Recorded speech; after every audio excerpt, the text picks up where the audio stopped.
one source for podcasting entertainment. Visionaries Global Media, envisioning excellence on a global scale. Every now and then I have a smart idea. It's rare, but it does happen. It's so stupid. Hang on. I got to grab something anyway, so.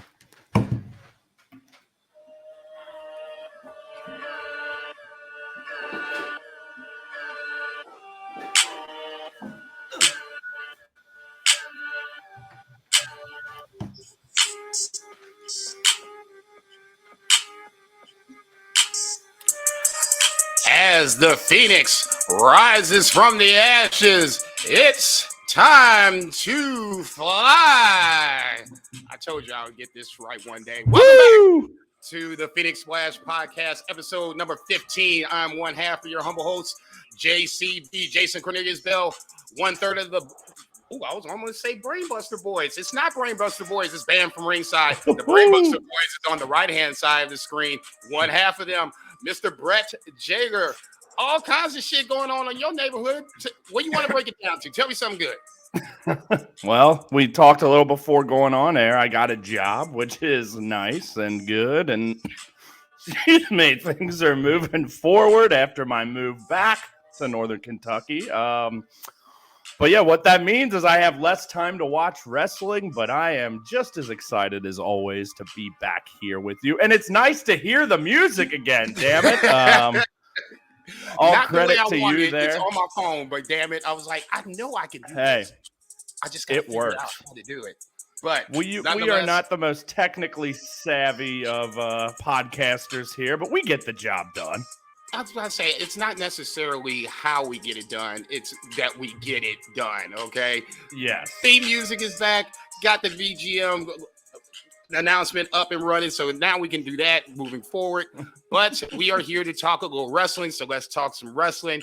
Plenty to talk about. We're going to throw in some Wrestle Princess. We rarely get to talk TJPW around these parts. This was a major show, so we're going to talk about that. We're going to throw in a little Stardom. As you can see, once again, Brett is back on his Stardom bullshit with his caption, Stardom is mid again. We'll talk about how mid Stardom truly is in his mind.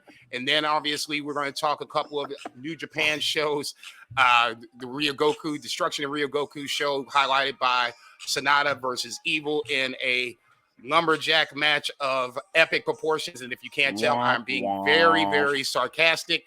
And we're going to talk a little Royal Quest as well. 3 or 4 matches we could talk about there. We're going to preview NOAH's number, the 28th show coming up. There's a couple of big matches on there, highlighted by Keno versus Jake Lee for the GHC Heavyweight Championship. And then we're going to sprinkle in the first couple of nights of Goddess of Stardom Tournament Night 1 and Super Junior Tag League Night 1 as well. I did not realize that Super Junior Tag League and World Tag League were going to split up this year, but neither here nor there. I'm here for it all. So without further ado, let's get down to the business at hand. Let's talk a little New Japan. I didn't come up with a New Japan song. I couldn't figure. I don't want to do Will Ospreay all the time because that's basically what it is. It's the Will Ospreay show nowadays. And God forbid it's... I can't say I'm sick of Will Ospreay, but I mean, it just feels like every match he has. With this match we're going to talk about with World Quest, I watched the Mike Bailey match on Bound for Glory. I thought that was another epic match. It just feels like now every time I look up, it's something. It's a new opponent for Will, and now he's just setting the bar even higher for what is truly an epic year for Will Ospreay. Let's just start with Will Ospreay. I know I was going to talk about Ryogoku, but we're going to switch it up a little bit. Let's talk about Royal Quest because that to me is more of the bigger show with the better matches on it. The main event, obviously, for the US/UK Heavyweight Championship, you had Will Ospreay versus one Zack Sabre Jr. Zack Sabre Jr., obviously the current New Japan World Television champion. That championship wasn't on the line, obviously, but they brought in a 31-minute, 19-second epic match. I gave this Joker 5 stars. I don't see how you couldn't give this 5 stars. This was a 5-star match. I am sorry, not sorry. This was all that I expected it to be, and then some. It was a chain wrestling a match, and then it turned into basically a switching of here's Zack Sabre Jr., then here's Will Ospreay, and it almost felt like, can you top this at certain moments? Will Ospreay to me is just on another level, and I know we always talk about Okada being the best in the world. We can throw in Danielson in this conversation. ZSJ, this was a dream match. Even if we didn't think we were going to get it, they just dropped it in our laps. 2023 has been amazing for wrestling in that scenario. But for me, I just thought this was everything I thought it was going to be. I didn't even care it went 31 minutes. It could have went another 10, and I'd have enjoyed that just as much. I gave it 5 stars. I passed the stick to you. You can gush on it as you choose. I was 4.75, but obviously I can't blame you whatsoever. But you blame me for not going 5. But no, it was amazing, obviously. I do want to start from the top and just say it's just a bummer that whenever New Japan runs shows outside of Japan, that the production levels cannot match what they do in Japan. Now, I guess it's just, hey, they don't want to shell out the coin. I know COVID, definitely was not kind to them financially. There's reasons for it, but it truly does. I don't want to say take you out of it, but it's harder to really sink in for me personally, compared to like NOAH, which say what you will about their product, which has been pretty good this year, but it always looks beautiful, and I think they just obviously pump a lot of money into the production side of things. But anyway, I don't know if maybe knocked a 1/4 star off or whatever, but it was still an incredible match. The crowd was almost, the crowd noise is kind of stifled. You don't really hear like the smack of the strikes as well. All that aside, it was incredible. I know these guys had, I think it was 2 matches in early 2020. One was in New Japan, one was Rev Pro, both incredible. I don't think there had been any since then, but this was right on par with that. Yeah, like you said, it was kind of like, a little chain wrestling at first, and then a little game of who can top that, with both of them, kind of showing the best of their styles and being able to kind of keep up with the other in what they do best. Will kind of being on the ground a little more, and Zach not really high flying, but, doing everything in his power to just keep up with Ospreay. But it was a blast, no doubt. The length didn't really bother me either. And, I think we've talked before, like the difference between 4.75 and 5 is often just like a subtle, or like a intangible feel, not subtle, Your like an intangible. It's just like, did you feel it? Were you really that sunk it? Yeah. And, it's like there's so many. I think I've got like 14 5-star matches this year, which I think is more than you, if I would. Oh yeah, yes, maybe. I don't know, maybe around. Oh yeah. Okay. I was getting ready to say, if I had to count them, I would probably like, say I'm like 8 or 9, and like 4 of them have Will Ospreay. Yeah. I remember you had a couple Julias earlier in the year, I feel like. But anywho, it's like, just because I didn't give it 5 does not mean it wasn't an incredible, amazing match. So, and yeah, to your point, like, yeah, I'm definitely not getting sick of Ospreay, but it's like next thing you know, he's just having some other incredible match with some completely different opponent that he's either never wrestled or is wrestling for the first time in a long time. Like, he and Speedball had a match in Rev Pro just last year that hasn't really been talked about because it's Rev Pro, that was not quite as good as the Impact one. And I don't want to get too into it, but like, I think what made that special is like the small Impact crowd was going nuts, and like more so than they do normally. And I am excited and happy that Will Ospreay is now known around the world, and pretty much everywhere you see him, he's the best wrestler in the world, and he's backing it up time in and time out. And he's been doing this, 2019 when he was still a junior. I think that was the year he got elevated, because he and Shingo had, it's funny to think he and Shingo in a Best of the Super Juniors final, but it was only 4 years ago. In what I would say is the top 50. It's crazy. It's crazy. No, the fact Shingo was the funny, junior. Yeah, that's the funny it's a part. joke. I was saying, I want to see that But those scale two for that had- shit. Yeah, those two had what I consider a top 15 match of all time in that final. But that whole year, like 2019, I think Ospreay was the best wrestler in the world. And he's only gotten better. And I don't know if he can continue to get better because, obviously he's north of 30 now, not by much. He's been open about, I don't know how long I'm going to be able to keep doing this. So he's given us everything he's got right now. I did see today that he said he is at least open to a move to WWE. So I know we've kind of both written in Sharpie that he's headed to AEW, which I still think is the case. I think I even saw that he's open to Impact, but you gotta say, you're not gonna say no. Fuck Impact, even though I just did 2 big matches there, But the WWE thing is interesting, at least. The WWE thing is interesting. Because we know they can throw a bag at him.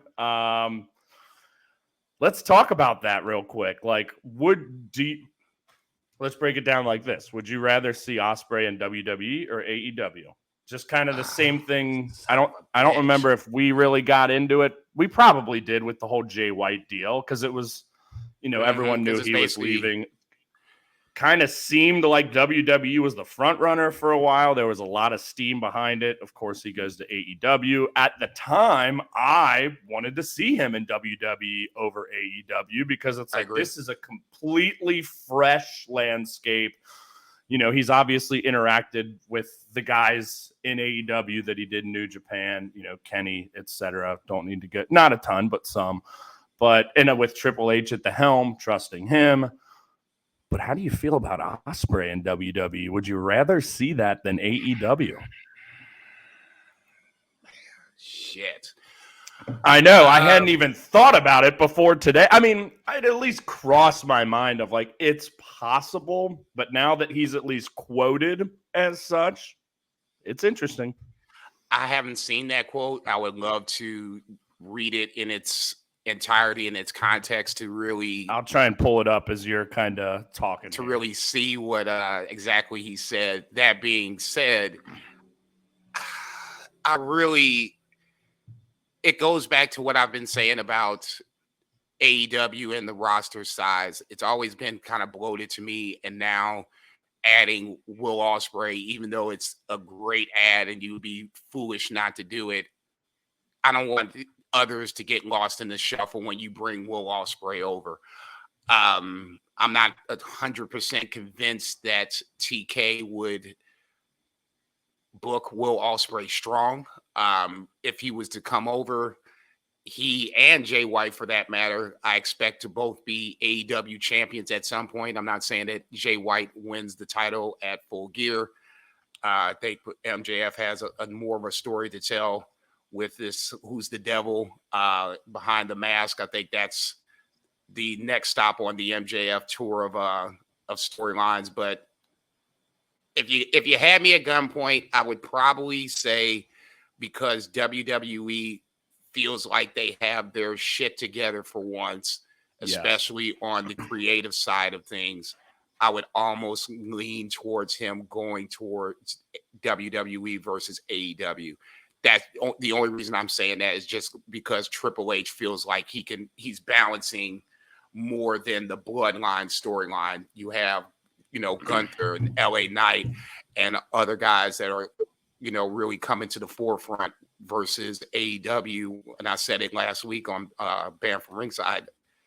Outside of the Jay White, MJF, Adam Cole storyline, I challenge anybody to name me another storyline that's, intriguing. You want to watch. I mean, I'd say everything Christian's doing right now qualifies for me personally. Totally fair. Totally fair. I was about to say, but yeah, in terms of straight, like I've always said, like, in kind of when we talked about, our promotion rankings a few episodes ago, shit, where was I even going? I got lost.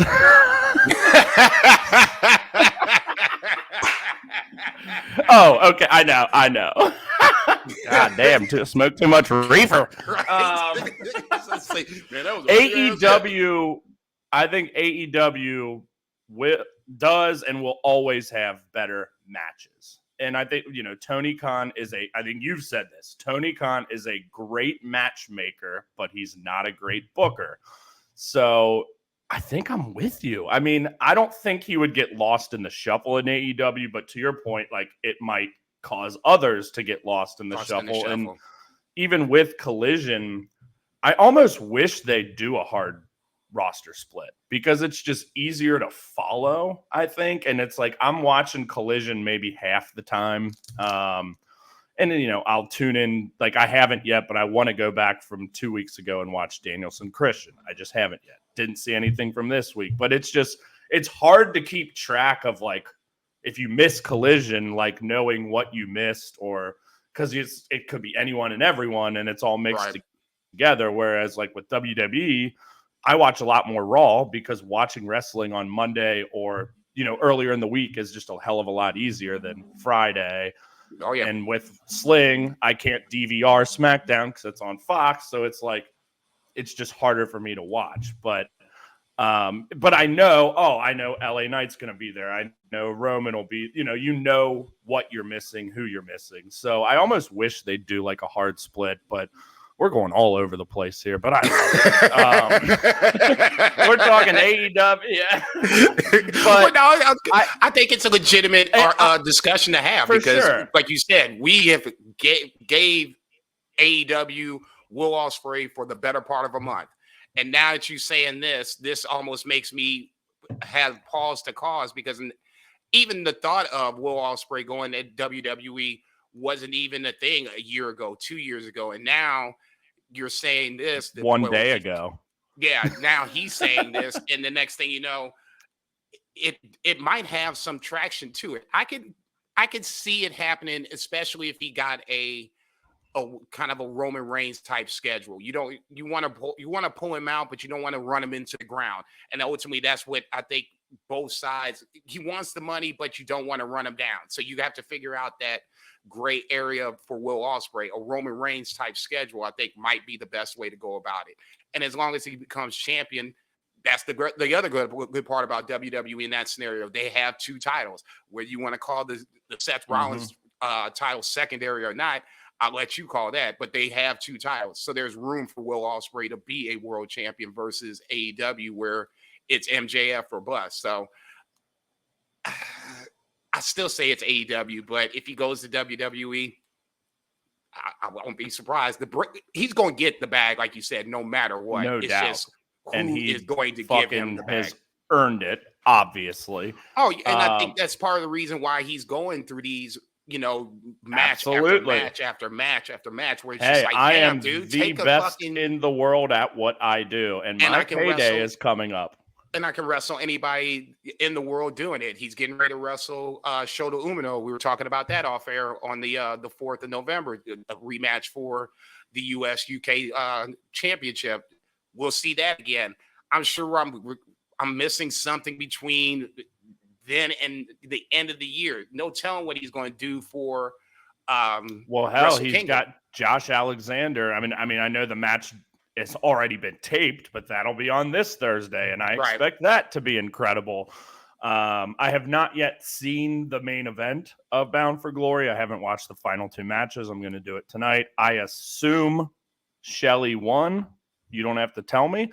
But I'm guessing that match will not be for the Impact title. But regardless, I'm very, very much looking forward to that match. But I want to say real quick, I think I just have more trust in Triple H as a booker than Tony Khan.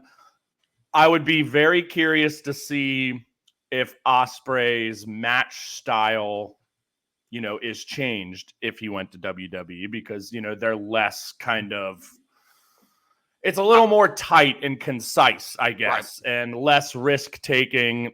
I doubt, I think it would probably be Ospreay's decision as much as anyone of, hey, if I'm going to sign here for a boatload of money, and I know I'm on, limited time in my career because everything I've done for the previous 10 or whatever, it's like, yeah, maybe I will tone it down. But that would be interesting. So I do have the quotes. It wasn't really like a direct about WWE. It's more like all options are open. But he says, I mean, we have spoke about, and this is in regards to he's feeling more positive about living in the U.S. He said, I mean, we have spoke about it more. I'm now open to the idea of stretching myself out that little bit more.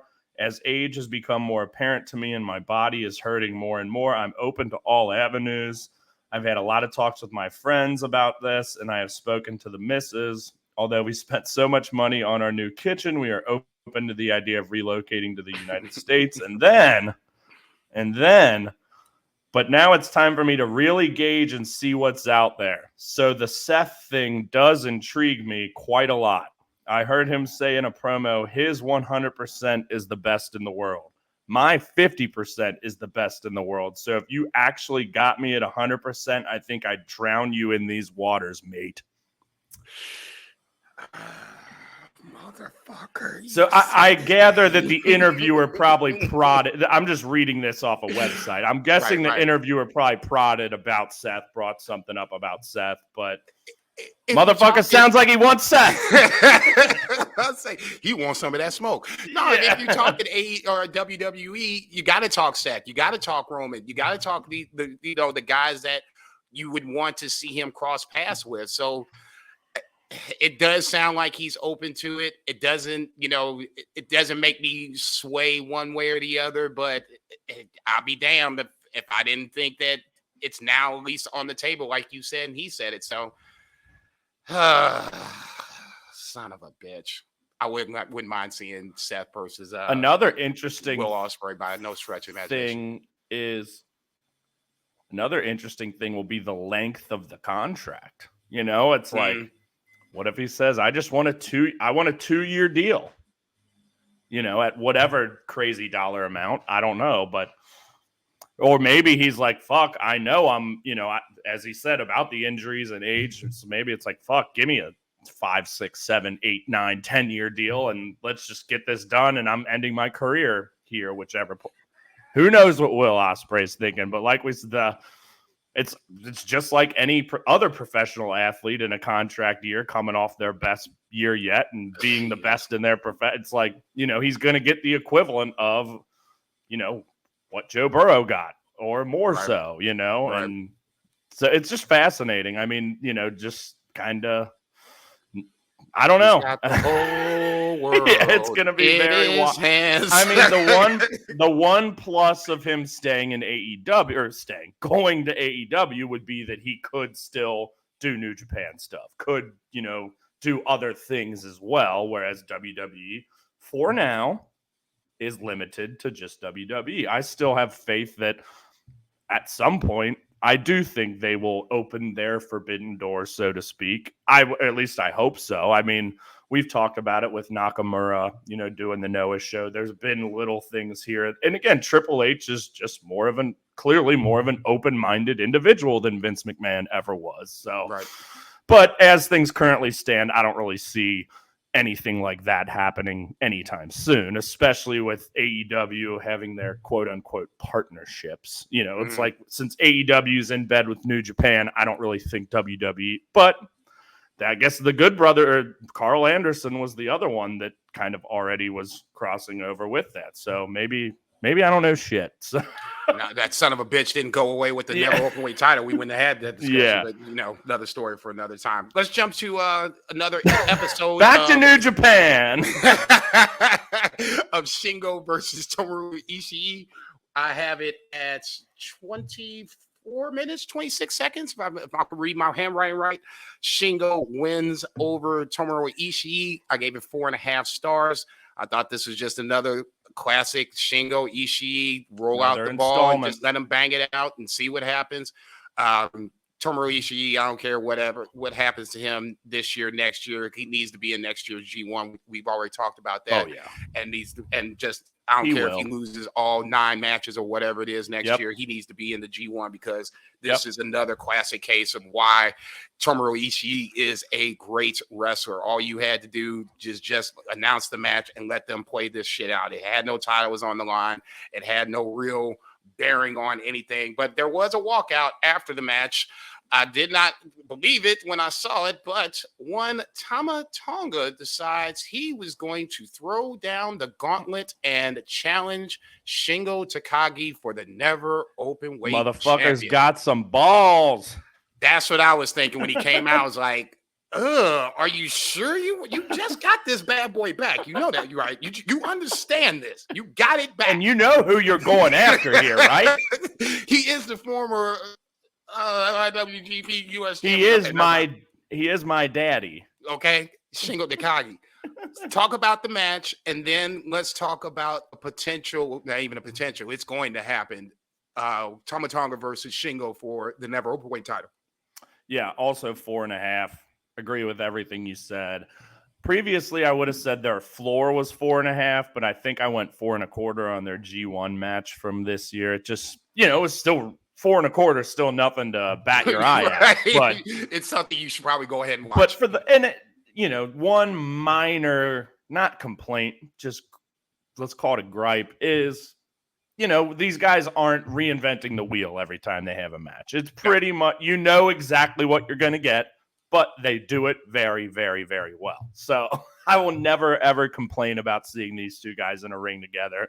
But I think I go back to their first match, which I think was the G1 in 2019 towards the end of the tournament.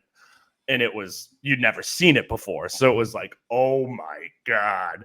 But, since then, it's been a pretty similar match because they are very similar styles and they work very well at that style. So, unless it's just super duper epic or crazy, I feel like 4.5 is going to kind of where this is going to slot in, which again is a really, really good movie. I was like, oh shit, here we go. No, and I don't really remember specifically, but I remember there were some moments at the end where it's like, oh fuck it, yep, oh shit, oh no, oh shit, yeah. The headbutt was the one where they were trading, and then Ishii just decided, I'm just going to jump at you and headbutt him in the face. I was like, what the fuck? Oh, okay, you dirty bastard. And then by that point, I was like, okay, it's officially on now. And I did love after the match, and I feel like this has probably happened in like half of their contests where Ishii just couldn't stand getting beaten, and he just fucking slaps him in the face, and they just keep punching on their knees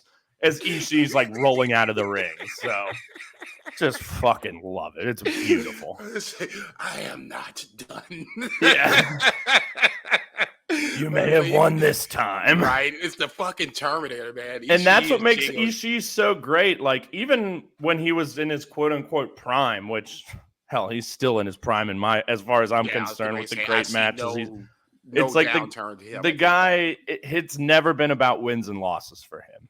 He's been like a 4 or 5-time never champ has been kind of his like ceiling, couple tag team titles, 6-man titles, etc. But it doesn't matter if he wins or loses because every match he's incredible and he's still going to keep fighting even after you beat him. So totally worth the wait. I mean, Ishii it's hard to even like say, because anyone who's watched New Japan has seen Ishii, knows he's great. But like, I don't think, and I'm not saying just we, but just the royal we, I don't think we appreciate this motherfucker enough. Oh, I agree. And I think we do, but like, he's just time and time again, G1 after G1, and he's like 47 and he's like 5'9". You can't call him. He's literally like 5'9", and he's just standing toe to toe with the best of them. I don't even want to call him underrated because I don't think he's underrated. Maybe underappreciated is the better choice of words. Is where I want to come with that, because if it wasn't for his size, I think Tomohiro Ishii would be at least the Intercontinental champion at some point in time. I think he wins the heavyweight belt if he's 6'1". Yeah, and that I can totally agree with. Speaking of guys that are 6'1" and above, let's jump 1, 2, 3, 4, 5, 6 matches up. We're gonna go more towards the top of the card, a match that we were both looking forward to. Luke Jacobs versus Yota Tsuji. Wish he got more time. Didn't get a chance to watch the Luke Jacobs Ishii match, which probably should have been the one I should have watched first because I had a lot of expectations coming into this match, and unfortunately, with 9 minutes given to the match, it's not going to meet said expectations. Yeah. Yota Tsuji wins. First win over Luke Jacobs since he's come back from excursion. Like I said, 9 minutes didn't give it enough time to let it really tell a story. Thank God for Chris Charlton on commentary, filling in the blanks of things I didn't know about between Yota Tsuji leaving New Japan and an excursion over in Rev Pro and now coming back. Neither here nor there. I gave it 3 and 3.75 stars. Good, not great. It was one of the matches that I was really looking forward to. Same. And I was thinking it was going to get maybe 15, 17 minutes. Yep. And we were going to just see, for me, the first time to really see Luke Jacobs and appreciate what he can do. This just makes me want to have to go back and watch the Luke Jacobs Ishii match from, I guess it was World Quest last year. Am I right? The Luke Jacobs Ishii match was not that. It was in August. It was the same Rev Pro show that had the Shingo Ospreay match. Because remember, like I said, I liked Ishii Jacobs more, and you couldn't believe it. So, which again, Shingo Ospreay previously had a floor for me of 4.75. That one was 4.5. Still an incredible match. But yeah, I thought Ishii Jacobs was better. But yeah, they just weren't given the 9 minutes. There's only so much and third on the card. Once I saw it was third on the card, I'm like, well, shit. And here's what I don't like on a show that it's all multi-man tags. I mean, well, I guess the first couple were singles matches. What Trent Seven first 3 were singled, yeah, which I didn't watch it, weird. But on a show with not a lot of like stakes to it, and it's more of like a super show, so to speak, with Rev Pro is kind of what this was this year, which is fine. It's like, why don't you move this? Why couldn't this have been third from the top? Like you've got Tsuji, who's clearly one of what do we even have to say that we haven't said already? He's the wonderkin of the guy is already one of the best wrestlers in the world, period. And he's had like 10 matches. But and Jacob, similarly, I don't know much about Rev Pro, but from what I saw in that Ishii match, I went back and watched his match with Ospreay from February of this year. Also outstanding. I know he was a cruiserweight. His moved up to heavyweight. Seems to be a rising star for them. It's like, why stick him third when you could put him third from the top and give him 15 minutes, whatever it may be, and give them that platform to showcase, because that crowd was ready for it and hungry, and they clearly had history together in Rev Pro previously. It's like, I just think that match should have been given a much more high-profile spot on the card, obviously more time. Yeah, I went 3.5. I was also very disappointed. It's nothing to do with the wrestlers themselves. Absolutely not. Like I said, I think the match that we got was good. It just it needed more time. Yeah, and in a better spot. So a bit of a bummer, especially because I had talked up Jacobs from what little I'd seen. But it is what it is. It's fine. I'm sure that I'll get another chance to see him. Real quick, though, I think it was Saturday night. Was out for a little bit. Tara picks up bartending shifts at this bar, so I was there for a little while, but not getting drunk or anything. Had some drinks. Came home. Came home. Had a little appreciating the wifey, a bartending shift. Had a little free drinks. Had a little smoke. I think I was watching something or finishing something, and I'm like, I got one more match in me. And I went back to Tsuji, SANADA, Dominion, which I think is probably the fourth time I've watched. And I'm barely in the business of rewatching matches these days, but it was 1 a.m. and I was just in that zone of I just got to see it. And my God, it's just, it'll never be as good as it was the first time because you know what you're going to see. It was fucking mind blowing the first time. Oh yeah, and it always will be. Him and Will Ospreay. You didn't know what you were going to get, but then when we got it, it was like, okay. And Ospreay Tsuji was definitely a better match, but just the, again, intangibleness of that moment of, people like us who have watched and followed New Japan for years and just being literally blown away by what this guy was doing, and fucking love him. So he is the future. All right, let's talk a little Ryogoku, Destruction in Ryogoku that was on the 9th of this month. Let's just jump into the matches that actually matter. Now, I shouldn't say that, but all the matches matter. Let's start with the bullshit main event first. Let's get that out the way. 2801 Bell to Bell for the IWGP Heavyweight Championship. You had Evil versus SANADA in a lumberjack match. I wish they could have given some of those minutes to Tsuji and Jacobs on another show. Yeah, I was going to say there was a lot of. We did not need 28 minutes of this bullshit. That's probably the first place to start. It was good to see Yuya Uemura be involved in this in a way that actually mattered to set up the finish. That was one of the questions I had coming in. Obviously, we could jump into that. I'm gonna for 30 have some seconds. thoughts about that. I'm gonna pass it to you in like 30 seconds because I'm almost done. Obviously, Uemura came back. He is the newest member of Just Five Guys. He helped win their opening match. There was 6-man tag over Sho Kanemaru and Yujiro to open the physical show itself. This was just a sloppy, just shit show of a title match. I never really understood the appeal of House of Torture, and right here was the perfect encapsulation of why I don't like House of Torture. I don't even know why I gave it 3 3/4 stars. I probably gave it 3 1/4 just for the fact that it was a title match and it felt like it deserved it. It's probably more like 3.5, maybe 3 1/4, but neither here nor there. I'm not watching it again the second time to, suffer through it. But I will let you talk about you and Uemura because I know this is one of the guys you were looking forward to seeing coming back. And if you want to talk about this bullshit title match, it is yours to talk about. Let's just get actually, let's get Uemura out of the way because I want to close by talking about SANADA's title reign. I'm not gonna shit on it, but I've got some thoughts. So Uemura, I'm bummed because I think I said this in the text group because Azar, I believe, brought up whether it be Yuya or even Nakajima as like 2 of the potential options for X of Just Five Guys, and it was Uemura. And I just feel like with the way the other 3 Musketeers, and granted he's not part of that either, but I guess the 3 Musketeers were all brought in much higher profile positions than this. Narita,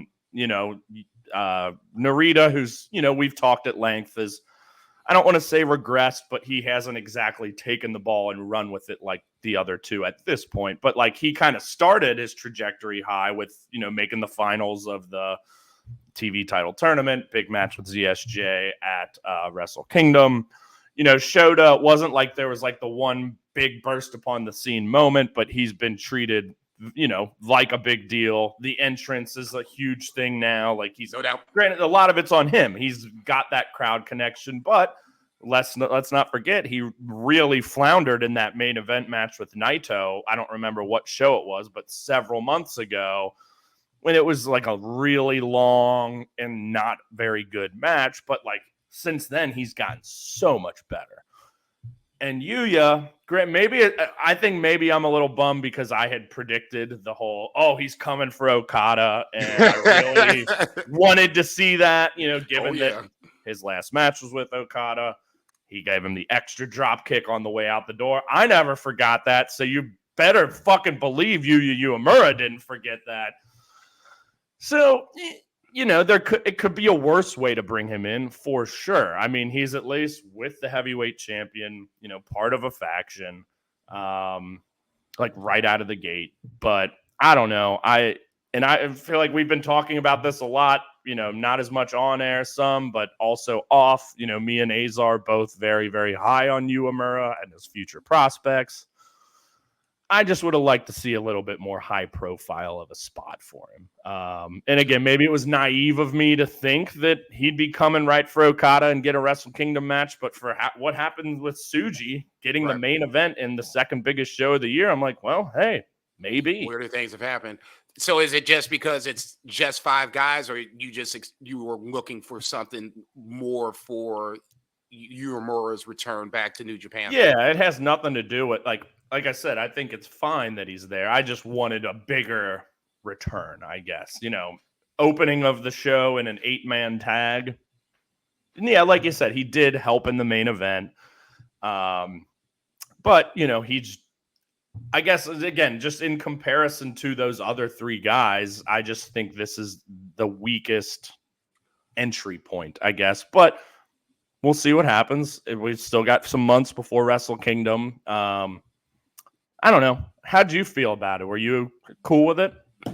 I don't have a problem with it. I thought one of the intriguing things that spun out of it was after the main event, backstage, Uemura basically part of the agreement for him to come over to Just 5 Guys is that he gets to wrestle all the Just 5 Guys members, including SANADA. So, I mean, in that scenario, I didn't catch any of that. Yeah, I mean, I literally was watching it, and I was like, "Well, fuck it, let's see what happens backstage." Well, fuck it.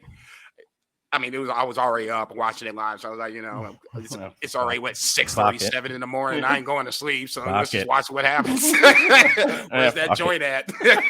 So I'm watching it, and it comes out that Uemura wants to wrestle all 4 of the other members. So I was like, okay, it basically is like I like that. It's not a receipt for these guys, but it can show how he's progressed from young lion to this point.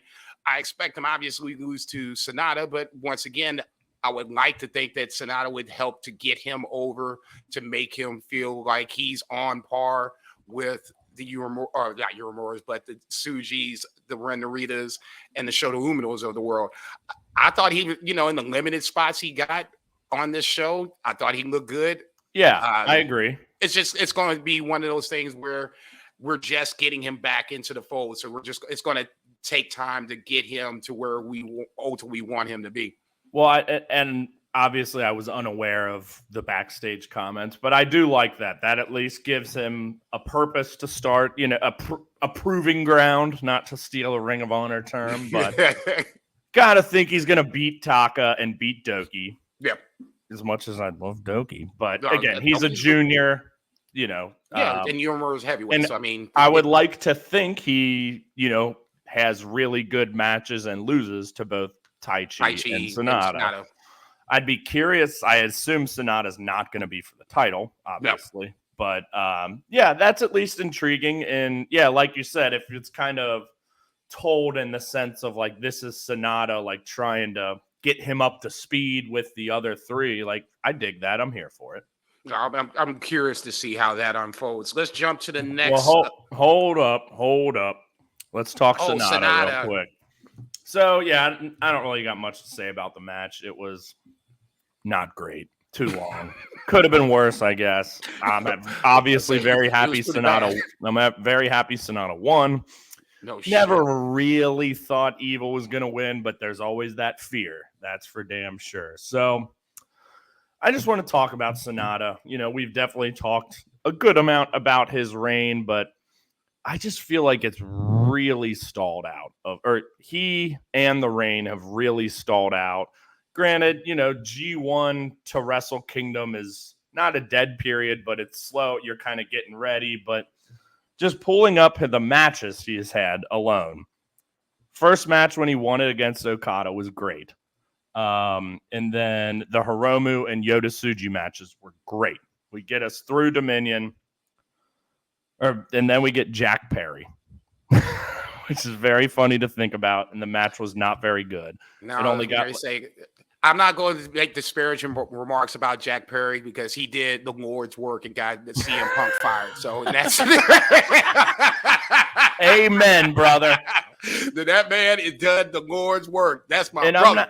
I'm not disparaging either or the match, but it was like a 10-minute match, second on the card at Forbidden Door. It basically you knew what this was going to be. Yeah. And in that scenario, I need the match to supersede the predictable finish, and it didn't. Yep. And then his next defense was against Evil. So he went 3.5 months without a defense. Again, the G1's going on. He went undefeated in the block in the G1 and then lost to Evil. But it just feels like he's lost so much momentum. That's kind of how he just doesn't feel like the champion to me, whereas he did 3-4 months ago. I don't know. Say that Jake something was a title defense that I know he had. I don't think that was for the title, though. I'm pretty sure that was just a singles match. Oof. I wish because I pulled up. Title. Yeah, because I pulled up as on Cage Match. It'll show you all the title matches, and it's not listed on there. Hell, that match was better than the Jack Perry match, and sure as hell better than the Evil match, because Jake something's the fucking man, too. Yeah, I was going to say, I was a little disappointed in how they did my boy on Saturday night, but neither here nor there. I thought, honestly, Jake something was a title match, and if that's not the case, then that's more so to your point, where I don't think you can have a title reign unless you're Roman Reigns and have 3.5 months off and not defend the title. Yeah, especially if you're SANADA, you need to establish SANADA as almost a fighting champion, where you know anybody that can come towards SANADA, you need to use and build him up as an IWGP champion. I never really looked at it like that, but now that you said it, I'm inclined to agree with you. It's definitely cooled off to where now I feel like it's almost a fait accompli what's going to happen on January 4th, 2024. Yeah. And that's a shame. I would like to have seen a little more for SANADA, just in the fact that, it feels like this was a completion of a story. So now we need to tell another chapter of the story, have him have some defenses with this title. You said it right there. The fate, it's like, he's not going to, Naito's winning. And does anybody want to see SANADA win that match? I mean, unless you really like SANADA, yeah. But I mean, in this scenario, the story is being told. We're trying to do the largest roll call in LIJ history at the Tokyo Dome. Here's what I would have. All hell's going to break loose, and I'm going to have to swim over to Tokyo to do it. Here's what I wish would have happened instead. And it's no shade against SANADA. Like I said, I think the first part of this reign was great. It has established him and bumped him up a level. No doubt about that. I see him differently. He feels more of a main event type of wrestler at this point. But we're talking main event of Wrestle Kingdom here. The likes of Okada, Omega, Ospreay, Okada, Kenny, Tanahashi was incredible. Ibushi, Jay White. Those are just recent ones. All the Okada Tanahashi matches. Like, this is the creme de la creme match of the year in all of wrestling, not just New Japan. Like, this main event spot is typically one of the best matches of the year, period. And I just don't think they can get to that level. And what I wished would have happened, and I think I may have brought this up one time, whether it was on the show or not, I really wish Shingo would have beaten SANADA for the title after the G1, and then you have Naito, Shingo for the belt, and Naito beat Shingo, because they've only wrestled the one time, too, and it was fucking awesome. The story here, there's not really any bad blood between SANADA and Naito, after SANADA left. It's like, yeah, they've got history, but there's not bad blood.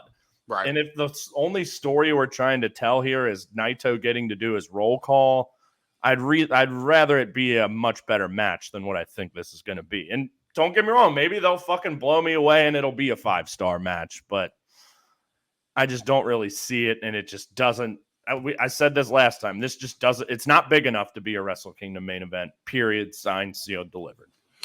SANADA hasn't been built up enough for it to be a Wrestle Kingdom. That's why I thought he would not have carried the belt into Wrestle Kingdom.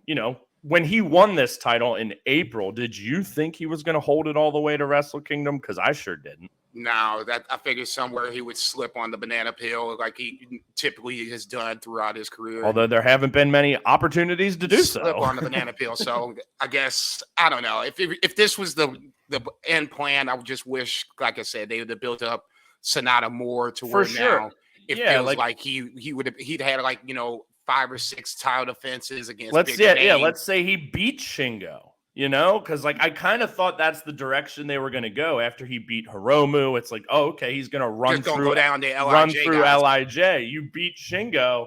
That's a fucking huge feather in your cap.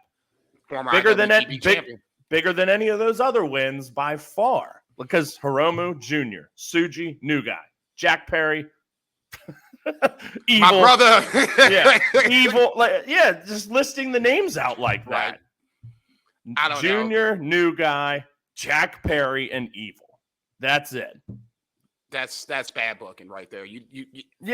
And I'm not trying to like shit on SANADA here by any means. I think he, like I said earlier, he's definitely grown and gotten better, definitely. Like I said, I look at him differently, but is this title reign a success? No. Is he a transitional champion? Yes, even despite the length, I think yes. Yeah, because like we said, it feels like this is Naito or bust on January 4th, 2024. But now maybe they'll go, if they go with the swerve, it's got a similar feeling to Cody and Roman in terms of like, I'd be pretty damn shocked if Naito doesn't win, but that's also how it was at Wrestle Kingdom 12, his first main event against Okada. He was the hottest. I mean, I still remember that 2017 G1, which I think was your first as well. Those crowds were boiling for Naito night after night. And the Naito! And at that like I'm getting goosebumps right now thinking about it. That Wrestle Kingdom, but I'll still never forget. Rubbing my stomach, it's a gut punch thing. I was on all fours after the ref hit 3 after that Rainmaker. I couldn't fucking believe it. But the match was still incredible too.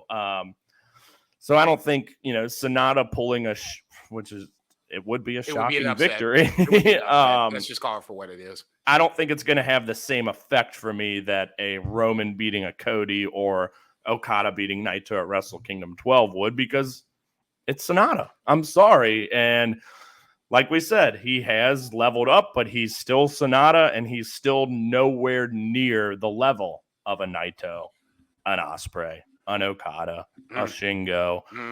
We could go on and on. So, can we just give the IWGP champ a little respect on the way out the door, please? Good God. And doesn't it feel like a far cry from him going undefeated in the block?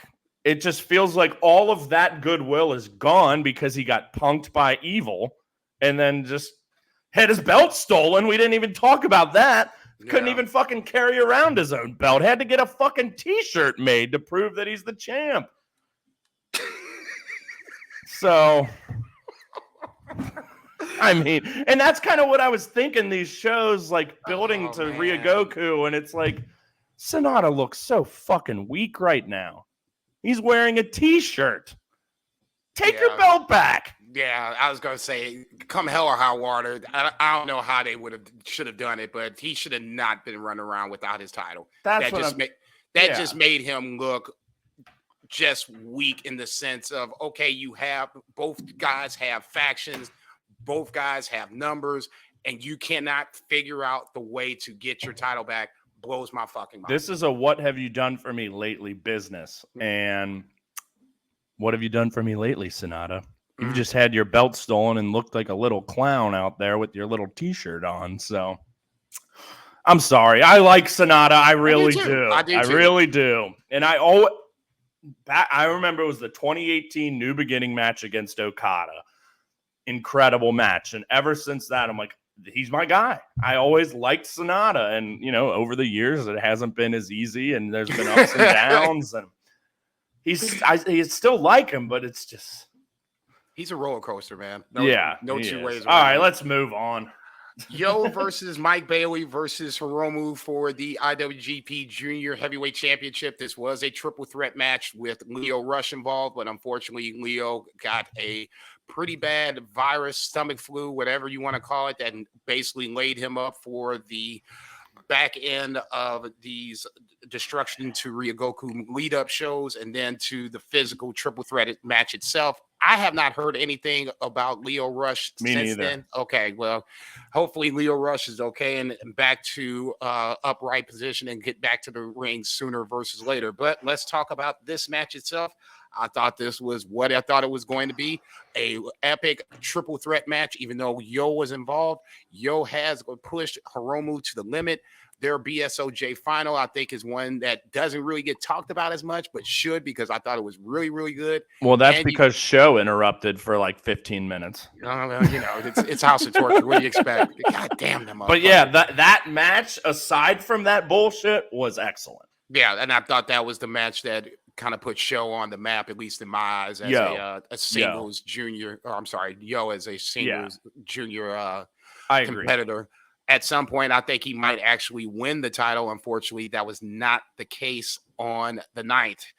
Hiromu retains the title. Mike Bailey on the outside looking in again. I almost felt bad for that motherfucker. Literally. Like, man, yeah. Dude, I mean, this was your match, and then Leo gets involved because he low blows Hiromu to get backdoor his way into this to make it a triple threat. Now he's not even involved in the decision. He's looking from the outside. It's like, and he's like, it's Poor almost Christian-esque. He's like, give me one more chance. Yeah, man. and give me one more and chance. he beat Hiromu and hasn't gotten a one-on-one shot yet. So hopefully that comes down the line. I'd somewhere. love to see that at Wrestle Kingdom. You stole my thunder on that. I gave it 4.5 stars on the match itself. We could talk about the match, or you could talk about the match, or we could talk about a possible, knock on wood, Mike Bailey versus Hiromu Takahashi Wrestle Kingdom match itself. But there might be a roll bump into that. We'll talk about that here in a second as well. Yeah, I went 4.25. Very good. You don't see triple threats much at all in New Japan. And I believe commentary mentioned the Cody, Kenny, Ibushi match. So was that the last one then? Is that what they were saying? I cannot honestly think. I can't think of another one off the top of my head now. So very rare. I thought, admittedly would have rather seen Lio Rush, but I thought Yo did a heck of a job, and agree. Like, I think he's gotten better.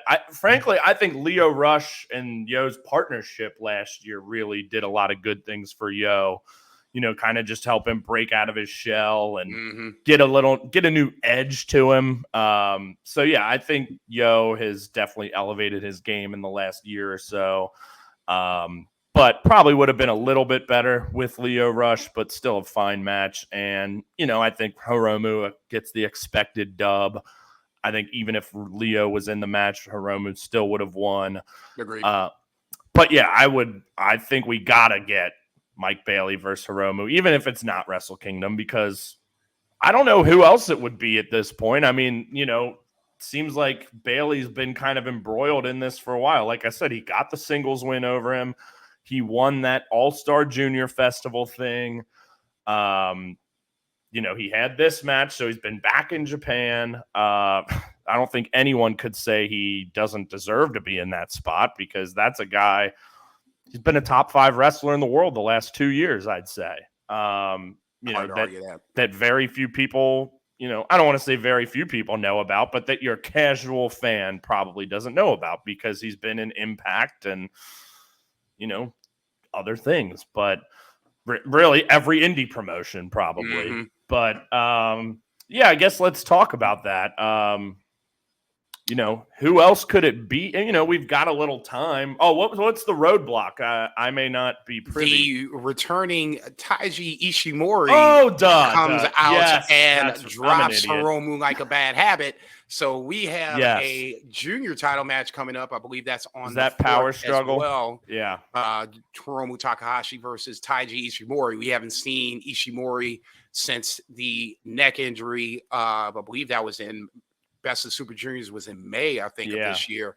So we haven't seen him since May. So it's been June, July, August, September, 4 or 5 months without Ishimori. Not saying that the junior division has suffered, but he's been quietly gone as the division has rolled along, and now he's made his triumphant return. Dropped Hiromu after the match and made the challenge. So, do we want to see Ishimori win this and get Ishimori Mike Bailey, or are we stuck on, and I'm not saying I'm using stuck as a quote unquote word. Are we stuck on Hiromu versus Mike Bailey? I'm stuck, but obviously great to see Ishimori back. These two guys are the artists of one of the best 25 or 30 matches ever with their 2018 Best of Super Junior final. Granted, they've had several matches since then, never reached those heights because that's very fucking hard to do. But similar to Shingo Ishii, but not quite that level. It's like, you're going to get a damn fine match out of these two guys. So I'm excited about that. No, I don't want to see Ishimori win. Similarly, I felt like last year his title reign was kind of meh. But he's a hell of a wrestler. But real quick, where does he fit in with Bullet Club? Because he's been gone for so long, he wasn't wearing any Bullet Club. Yeah, I think he was just wearing like a jacket or something. And he had some shirt. I can't remember what it said, but it said like fuck on his shirt in some way. I can't remember what it said. But do we think he is part of David Finley's War Dogs, or is he on his own? Is he maybe looking for a faction? I think he's like Chase Owens in this scenario where he's old school Bullet Club, but hasn't been, I guess, brought over to the War Dog side when he and Gato were wrestling on the undercard match for the first night of Super Junior Tag League. They came out together as a team, and I was looking at it, and I'm like, okay, so he's still Bullet Club. So I think if he's teaming with Gato. I mean, that tells me he's still in Bullet Club. Yeah, he's Bullet Club. Now, interaction with David Finley aside, we haven't seen that yet. Heck, Kenta similarly, hasn't really mingled with the War Dogs, but like was wearing Bullet Club shit in Impact. And yeah, I was going to say definitely was representing Bullet Club over the weekend in Chicago, but I don't think that Kenta's even crossed paths with David Finley since Finley has taken over leadership. So, there's those questions to be answered. I'll just say this.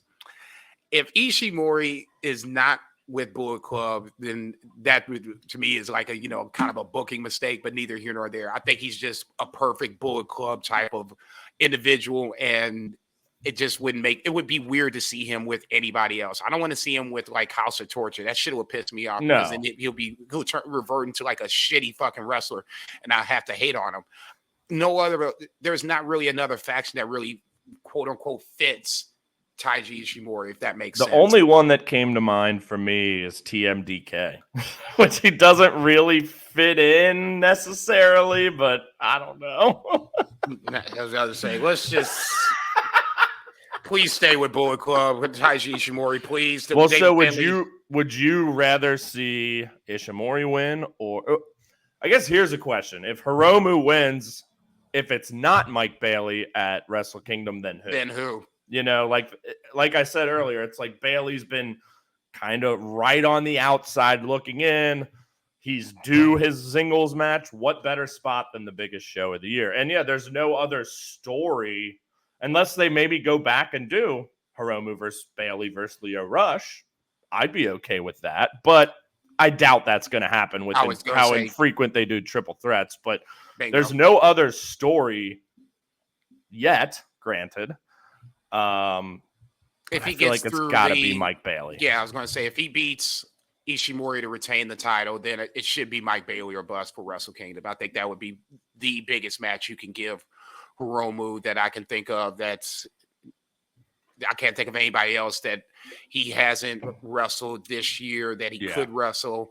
No, he won the DDT Ironman title over the weekend, so maybe it's somebody from DDT. Hiromu did? He did. Oh, wow. How about that? Yeah, I haven't seen the physical match itself because now I'm curious because I'm like, he did what? God damn it, I gotta watch this shit. I didn't even know that was happening. And I saw he also had a match recently with, what's his name, like Fujita Hayato or something in Michinoku Pro. Not for any, but like he's clearly bouncing around a little bit. That's for sure. So maybe it's somebody that it's not on the radar that I can think of. But I can't really think of. Granted, I don't really know like Dragon Gate that well, or Right. like Glate. Right. But like, who's gonna be a bigger match than Speedball Mike Bailey? You know, I don't, unless they do something between now and the end of the year. It would have to be be after the power strip. You know, like let's say Hiromu wins, whomever would have to come out then and there. I feel like, and then make their title intentions known. If that's the case, then I'm not sure who it would be, because, like I said, at this point and it's no disrespect, Hiromu's kind of beating a little bit of everybody on the New Japan roster when it comes to the junior division. But he's not beating Mike Bailey. So there you go. Mike Bailey or bust for fucking Wrestle Kingdom. Going backwards, Tama Tonga, the aforementioned Tama Tonga versus David Finlay for the Never Openweight Championship. Obviously, we have already talked about this, that Tama Tonga did win the Never Openweight title back, 1939 bell to bell. I gave it 4 stars. I was a little disappointed that David Finlay lost, but I'm thinking in my head that this is an upward move for David Finlay. There's no IC title. I don't see him going back for the Never Openweight Championship. So I think in my head, the reason why we're doing it is because David Finlay is going to move up and challenge whoever is the winner of SANADA and Naito, probably in the front part of 2024. I was just glad that Tama Tonga got the win, honestly, because I never thought he's gotten a real fair shake of being a Never Openweight champion. And he's had it. Is this his third time having the title? Maybe never having a successful title defense. And that kind of bothers me a little bit. Now he's going after Shingo. I'm like, dude, just defend the title once, for Christ's sake. Don't just go after the baddest motherfucker on the block because you can. I mean, you don't have to do that. Get a win first, and then go after Shingo. Yeah. Talk to me about the match, and talk to me what you think what's next for David Finlay. Match was fine. I was just tired of Tama versus Bullet Club, ELP versus Bullet Club, Hikuleo versus I feel like this shit has been going on for months, and I would like to think it's over now, because like I said, is Finlay going to come back for this again? Like, he needs a new David Finlay needs a new direction, period. And I'm with you. I'm happy for Tama. You know, I think he deserves it. I would like to see him have a sustained reign for once. No shit. I mean, gotta think he beats Shingo, right? I mean, Shingo doesn't need that belt. That's the only reason I would Tama say Tonga needs this win a hell of a lot more than Shingo. Shingo can lose and be just fine.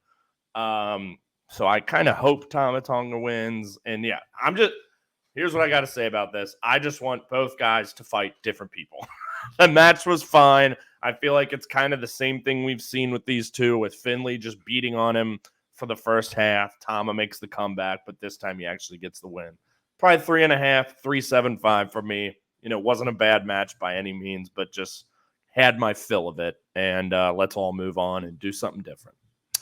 Next up, you had the Never 6-man title match. Okada, Tanahashi, and Ishii as the defending champions, defending against Motor City Machine Guns and Alex Shelley and Chris Sabin with their partner, Josh Alexander.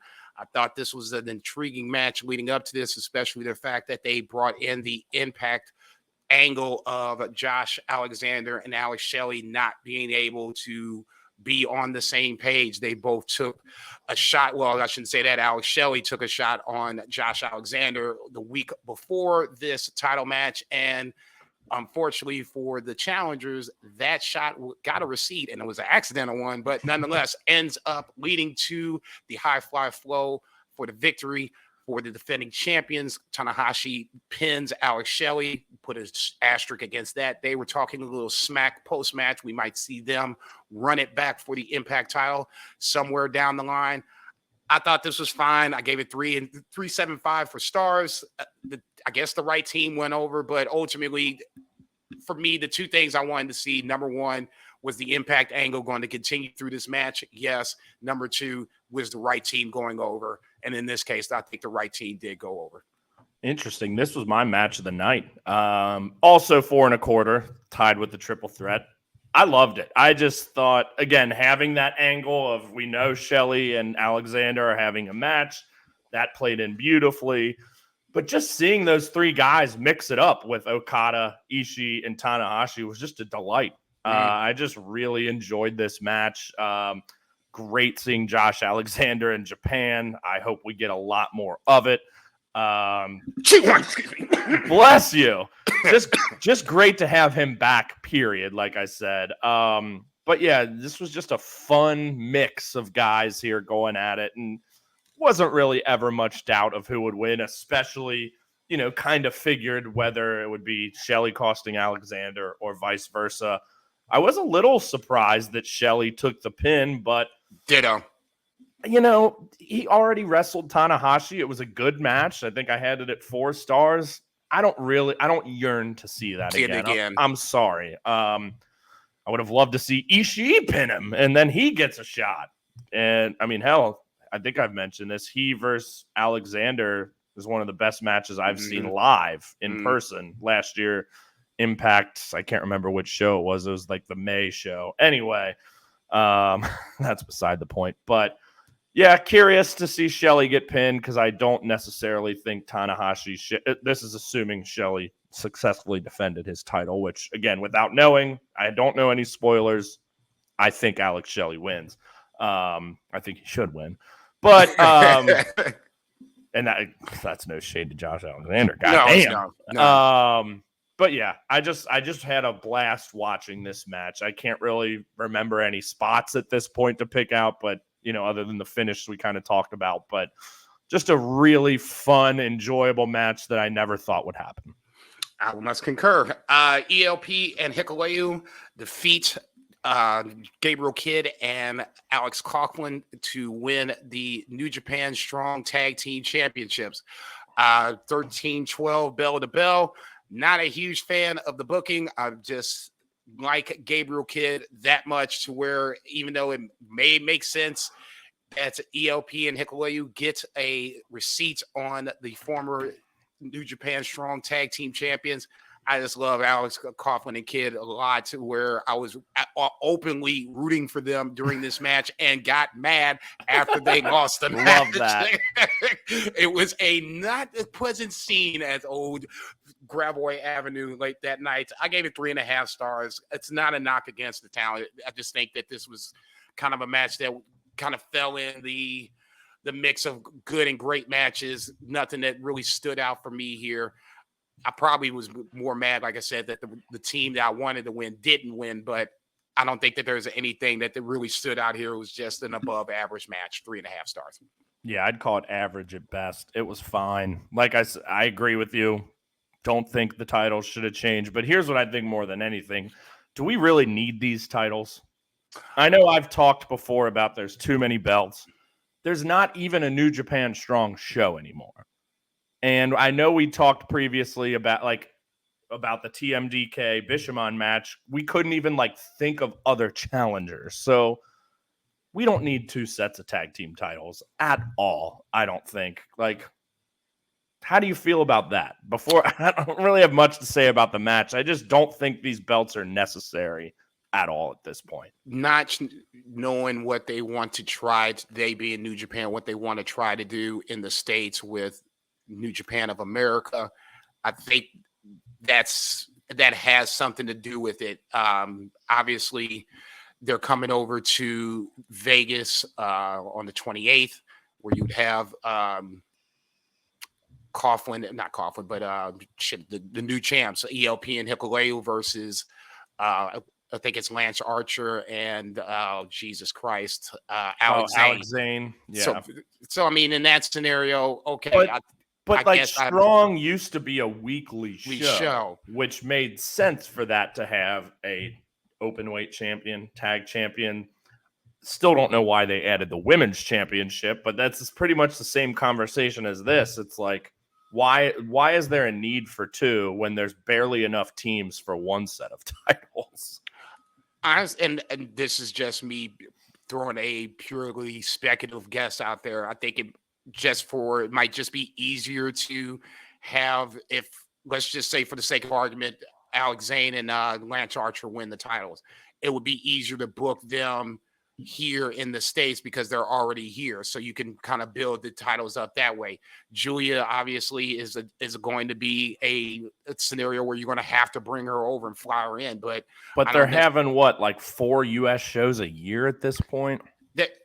That, like I said, not knowing what they want to do on the business side of it, it doesn't, especially with the women's title, it doesn't make sense because you have basically the IWGP title and the New Japan Strong which title, already doesn't get which the women's title doesn't get defended as is. You know, Mayu's defended it once?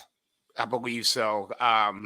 In like 4 months. Yeah, apparently she's coming over to the States and defended it. I think on that 28th show over in Vegas as well. I guess kind of my point is I'm not invested in these belts. Just back to the match at hand here, and it's like, yeah, I'd rather see the War Dogs win, but I don't really care too much. So, no, it's completely fair because if there was I wouldn't say a market, that's a poor choice of words. There was more teams to challenge for these titles, then I think it would be easier to justify having a second set of titles. It'd be different if, like, you know, these titles were like teams are coming into Japan from the States or from anywhere outside of Japan, almost like that purpose. Wasn't there the SWA belt in Stardom, which was like, wasn't it like a foreigner had to be in the match or something, was like part of the rules or something? Yeah, I was going to say it something like that. I can't remember. The foreigner had to be in the match, and usually the foreigner was the champion. So that way, the foreigner could basically could fight the entire roster and pick and choose who they. So if it was like that, I could get behind it a little more. Where it's almost like people are coming over to Japan just to get a shot at that. Shot at the title, yeah. But when it's just defended on New Japan shows between New Japan teams, to me, those belts are just props at this point. So let's move on. We're an hour and 17 in, and we're still on New Japan. Yeah, right. That's pretty much. I think we're probably about. I was going to say, though. Yeah, I was going to say. Outside of that, it's just the smaller matches. Can you run down, or do you happen to have what's been announced for Power Struggle? Or off the top of your head, I know we've talked Ospreay, Shota. I think I have it on my phone here. Hiromu, Ishimori. I would assume Tama Shingo. Bingo. Pretty tasty little start here to the last big show before Wrestle Kingdom. And I don't know if any of those others are official. I feel like Ospreay Shota is official, but yeah, I would assume as well. All right, main event is Shota Umino versus Will Ospreay for the U.S. title. Great O'Khan versus Moxley. That was a agreement. And as long as Will Ospreay and Shota was going to wrestle, Great O'Khan gets John Moxley. I think that's going to be very interesting to see how that unfolds. That'll be fun. Tangaloa versus David Finlay. I'm not sure what's up with that. Versus man, that God, that sounds horrible. Oh, fuck that match. That sounds brutal. Real quick, I don't know if you know this, but when Wrestle Dream got announced, Azar got me to buy for 1 second. He sent me a Reddit post or something about that. Fucking Tangaloa versus Chase Owens in a street fight was gonna main event Wrestle Dream, and I bought it first. I'm like, what the fuck is this? So that's what this match reminds me of. Fucking Tangaloa, get off my TV screen, man. I'm sorry. He's washed. He was never good to begin with. He's washed. He needs. I just got done talking about next to him. How I'm sick of this. Are they just all called the Gorillas of Destiny now? Is ELP in the Gorillas of Destiny? It seems like they're a faction. Yeah. I don't know. You can throw them in there. I don't care. But I'm fucking sick of it. They'll say, you know what? Don't even care. Uemura Sanada versus Tsuji and Naito. That's good fun right there. Yeah, Uemura and Tsuji. That's very good fun. For those who don't remember, those two guys basically wrestled in the undercard where they were young lions a whole shit ton of times, and there were a whole bunch of draws. And now they're coming back, and this is going to be not the first time they're going to see each other after Excursion. So I'm very curious about that. TMDK, that would be Hayes, Nichols, and ZSJ Russell, the never openweight champions, Ishii, Tanahashi, and Okada. Okay. And then this card is nice. And then you have Hiromu and Taiji Ishimori. So that looks like that will be the main event. One or the other, either Ishimori and Hiromu for the junior title, or I would guess Ospreay Shota, or Shota for the U.S. title. So, but that's what you got so far. You got 1, 2, 3, 4, 5, 6 matches on the show. Plus, you have the Super Junior Tag League final. So yeah, that looks. I can go with that. I kind of said it earlier, half joking, but you think Shota beats Ospreay? He's 0-2 against him. We talked really with the Tsuji, match. It's like at some point Ospreay's got to start putting people over. Agreed. He's winning every match, which is fine. He's the best in the world. But if he's truly leaving New Japan, which I would say he is, he's got to start putting people over. And again, I just said it. Shota's had 2 matches against him. I can't even remember the shows, but I feel like they got better. Like the first match, I think I had it like 4 1/4. Second one, like 4.5. This is... I don't know. I just think... I don't want to say never. And I agree with everything that you said. At some point, Will Ospreay's got to drop the title. He's got to lose to some guys on the way out the door to put other guys over. I totally agree with everything that you said. I'm not willing to say that he's going to lose to Shota Umino. And I'm not saying he for sure is either, but I would say 33% chance. There's a chance. Dub. Yeah, the closer and closer we get towards the end of the year, that's when I to expect to see, these weird things, quote unquote, start to happen. I just think Ospreay should lose to Shota, Tsuji, or both. This true next generation go out the door the right way, and I believe he will. So I look at when I saw this match got announced, I perked up a little bit. I'm like, this could be the one. Especially again, since Shota has lost against him twice. And again, I think he got closer the second time. So it's like, okay, here's your third shot. I could see it, and I feel like it's got to be the main event. And it almost was like Ospreay was kind of laughing at him when Shota came out to make the challenge. It's like, you coming out here again to get your ass beat? All right. Oh, yeah, and the first match was the one where Red Shoes didn't stop it or whatever. Yeah, and he was basically, watching his son in the middle of the ring getting ready to get pummeled. I'm like, okay. But that second match, if I recall correctly, he took him pretty close to the limit. I'm not going to say all the way to the limit like Tsuji did, but a nasty pretty close hidden to the blade limit. to finish the match, if I'm not mistaken. So that does sound right as well. I'm not, like I said, it wouldn't surprise me. I would be shocked a little. Like out of 10, I would be on a 2, maybe 3. Oh shit, that just happened. But I would be less surprised of him losing here than Tsuji the month prior. Only because there's enough time in between the last Shota match and this coming up match. If you wanted to pull the trigger on Shota, this is a good time to do it. Tsuji, if it just feels like you would do it and it just be too close to the match that we just had. And he's going to be just fine. Yeah. They say sooner or later, we're going to put some gold around his waist. I ain't even worried about him. I just want to see who he ends up beating at that time. Any other New Japan that you think we need to talk about? No, not unless you have anything you want to say about Super Junior Tag League. Just really quick, the first night was the 21st. Your opening night winners in no particular order. Catch 22, that's TJP and Francisco Akira. They beat Robbie Eagles and Jose Fujita. That was probably the match I was most looking forward to, just on paper. 11:50. None of these matches go more than 14 minutes. So if you wanted to just go right to this and skip to the good stuff, I am not mad at you for it because that's what we're here for. Kevin Knight and Kushida beat Doki and Taka.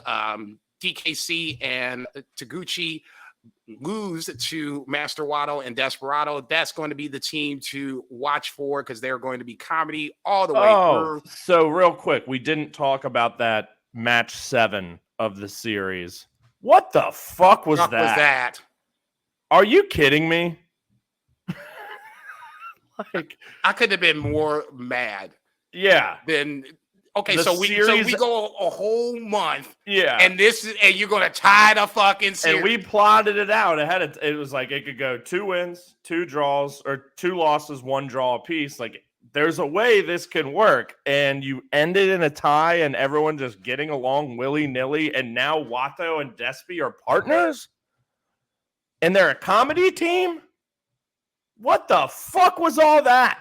This match in particular, the Despy, Wato versus Taguchi and DKC was definitely one of those where I was like, okay, I don't know if I'm gonna like this. Yeah, it's like this is y'all pushing me on this now. I mean, I'm waiting for Desperado just to be like, you know what, fuck this dude. Yak. As much love as we were giving Desperado a few months ago when he bookended a whole episode, and now this, move him up to heavyweight. God damn it! I'm waiting patiently for him to be like, you know what, I'm out. Fuck yeah.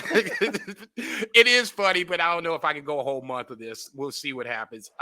Clark Connors and Dan Maloney, they get their first win over Yo and Mushishi. Mushashi. Yeah, tell me about him. He's a guy, I've seen the name, but is he in either GLEAT or Michinoku Pro? One of the two? He's in Michinoku Pro. Okay. Never seen him before. Know. Yeah, I was going to say this is the first time I've seen him. 12 minutes, 21 seconds, so you don't see a lot of him, but what I did see was pretty good. It's just going to be a work in progress just watching him and Yo team together, because obviously Yo and Leo Rush were the defending champions, but obviously Leo not being here, which is a shame. Yeah, definitely wanted to see them come back and try to defend the titles, but neither here nor there. Main event, Kanemaru and Sho lose to Titan and Bushi, 13:54 bell to bell. Typical House of Torture, to where I thought LIJ was going to cough this Joker up, but they go over in the main event. Like I said, just the first night, you're really not missing that much. No match I had over 375 star-wise. It's pretty light, easy breezy. It'll take an hour. You'll be in and out before you know it.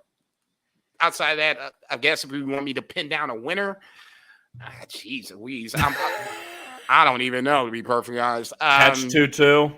That was going to be my knee-jerk reaction. That's what I'll say. That feels like the team that probably is the most suited and has the beef with Connors and Maloney that really never got. Oh yeah, I guess finished. They took the belts off of them. Yeah, so makes sense. It'd be the easy way to get them back. And those guys are great. You know, like they're great in terms of junior tags. They're great. It would be a scenario where, in this case, the top 2 teams go on to the final. There's no 2 blocks like they've done in the past. I could see both of those teams being the top 2 teams. They feel like the top 2 teams, not unless Titan and Bushi get on a little bit of a run. I can see that. They were 6, and I think they said they were 6-3 last year. So maybe they can get 7-2. To see how the champs are booked, because they have been booked strongly, as they should be. Yeah, and there's no love guarantee. Those guys. Yeah, I was going to say they were showing their ass in the semifinal for sure. I'll just say this: it's not a necessity for them to be in the final. I would like to see them in the final. Let's just go like that. Yep. All right, fair enough. Let's talk a little Wrestle Princess 4. Yeah. TJPW.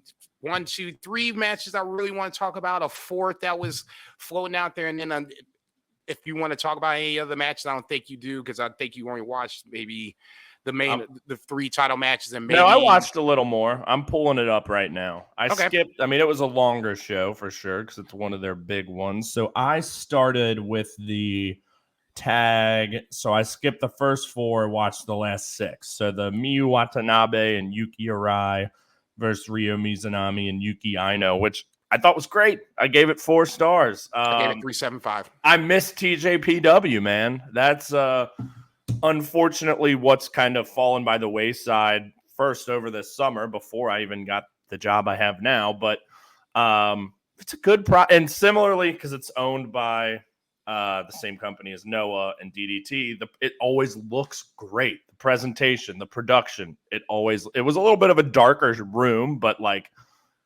that shit goes a long way with me if you can't tell. Like, it's nice to be able to, the sound quality is great, the picture quality is great, and I just forgot how fun TJPW is, just because it's been months since I'd really watched any. And Ryu Mizunami, to me, is like TJPW at its core. She's a hell of a wrestler, but she's super fun and charismatic, and brings a certain energy to the table. Yeah, it's like every time she's on the screen, like she's got that magnetism about her, and I just thought this was a super fun match.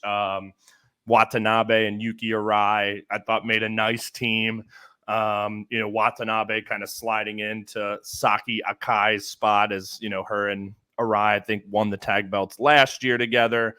And then Yuki Aino is another one who I feel like has really improved a lot, since I've started watching TJPW. So yeah, this was a great re-entry match for me. One of only two I had at 4 stars plus, but a lot of 3.75s, and just had a really good time watching the 6 matches that I watched. Let's jump to, I'd say the 8-man tag. I'll let you have that one. That was probably the low point for me. But I love it if you want. This was not and for me. I loved it. Okay. So fucking Martha out there. I was like, why am I? This is why I was like, I should just leave. I could be doing something in this 14:45 that I spent watching this match. It's too over the top for me. I loved it, but that's just different strokes for different folks. I can get a little more into the silly comedy, and you ain't got no tolerance for it. But it's just very low. So Masahiro Takanishi plays the role of Martha. Who's essentially like a maid that's just sweeping around, and I'm like, what in the fuck is going on? So I'll admit, I did not know shit about what Neo Bashiki Gun, which is what it was initially. Mei Saint Michel, who was Mei Saruga, and Saki Sama, who was Saki Akai, just mentioned. They'd had a tag match a few months ago that I'm like, I did not. They're clearly just alter egos for them. Right. Like very like prim and proper, and I don't know. I had a lot of laughs during this match. And then Yukio Sakaguchi playing Yukio St. Laurent, which that motherfucker had a banger of a match with Higuchi last year. So it's like he can certainly go when he wants to. Okay. Yeah. And then on the other side, it was Antonio Honda, Pam Harajaku, Shoko Nakajima, and Suzume. I love it. Typical TJPW train wreck. Again, in a good way. In a good way. Yeah. It was entertaining, but just not for you. Watch for wrestling. That's just me. I'm sure other people enjoyed it, yourself included, and I ain't mad at nobody for it. That's what makes wrestling great. But in this scenario, and I think this was the Saki Sama send off as well. Like essentially, last episode, Saki Akai is retiring. She had that great match with Chris Brooks and DDT. This is like the last Saki Sama match, and I'm pretty sure she's like doing her whole retirement tour now. I don't know when that date is, but I'm not sure either. But yeah, but anywho, yeah, I figured you probably wouldn't care for this too much. But sorry, not sorry. You know me too well. Next up, you had Naga Rose making a return to Japan. Never thought I'd see this day, but here it is in live and gory. Naga Rose versus Maki Ito. 12-20 bell to bell. Naga Rose goes over in a bit of a surprise. I did not expect her to come over and win over one of the bigger TJPW superstars that they have, but done deal. Thought this was fine. I gave it 3.5 stars. Same. Yeah, I wasn't too surprised, again, just given the sheer size differential, but yeah, I mean, Maki Ito, we've talked about her before plenty of like, she's definitely way more popular than her spot on the card, even though she's definitely upper mid card. But has she even been the internet? Has she won the International Princess Championship? I believe she has, but she's not won Princess of Princess, correct? No. So yeah. And again, I mean, Nyla Rose, former AEW Women's Champ, even though a lot of people probably don't remember that. She's obviously not really. Feel like she's always like the first title defense for a new champion has kind of been her, like the gatekeeper role, which is Right. a fine place to be. Yeah, match was solid, nothing spectacular, and we'll see. They definitely like the giants over there. Max the Impaler we'll be talking about here shortly. Aja Kong, obviously, well past her prime, but still banging around there from time to time. So she's definitely a good fit over there. And yeah, I wouldn't be upset to see her over there a little more. Yeah, it'd be a hell of a lot more than what she's doing in AEW right now. So. You said it. I was thinking it. Aja Kong did have a 6-woman tag. She won in that match. Yeah. Shino Suzuki and Raku were her partners in that.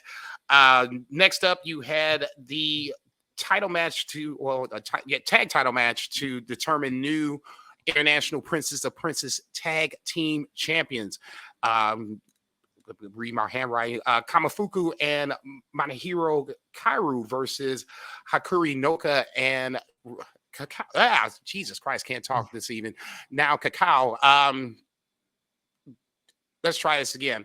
This was a vacant tag team title match. So the winner of this match became the new International and Princess Tag Team Champions. 13:37 bell to bell. Hakuri Noah and Kakao win the tag team titles for the first time. I thought this was a pretty long time overdue, but it was good to see Kamafuku and Manahiro Kairu get their chance to even be in this match. I think somewhere down the line, these two will be tag team champions. But for the moment, right now, I think the right team got the titles back. I gave this 3.75. Yeah, I agree with that. And yeah, Kairu is someone I haven't seen a lot of, and Kamafuku I have, but not really in a high-profile position because I know she made the finals of, I can't remember what the tournament was, not a couple months ago. The Princess Cup. So she's certainly been given a little bit of a push, which I like. So yeah, I thought they more than held their own in this match. But yeah, I think you're right.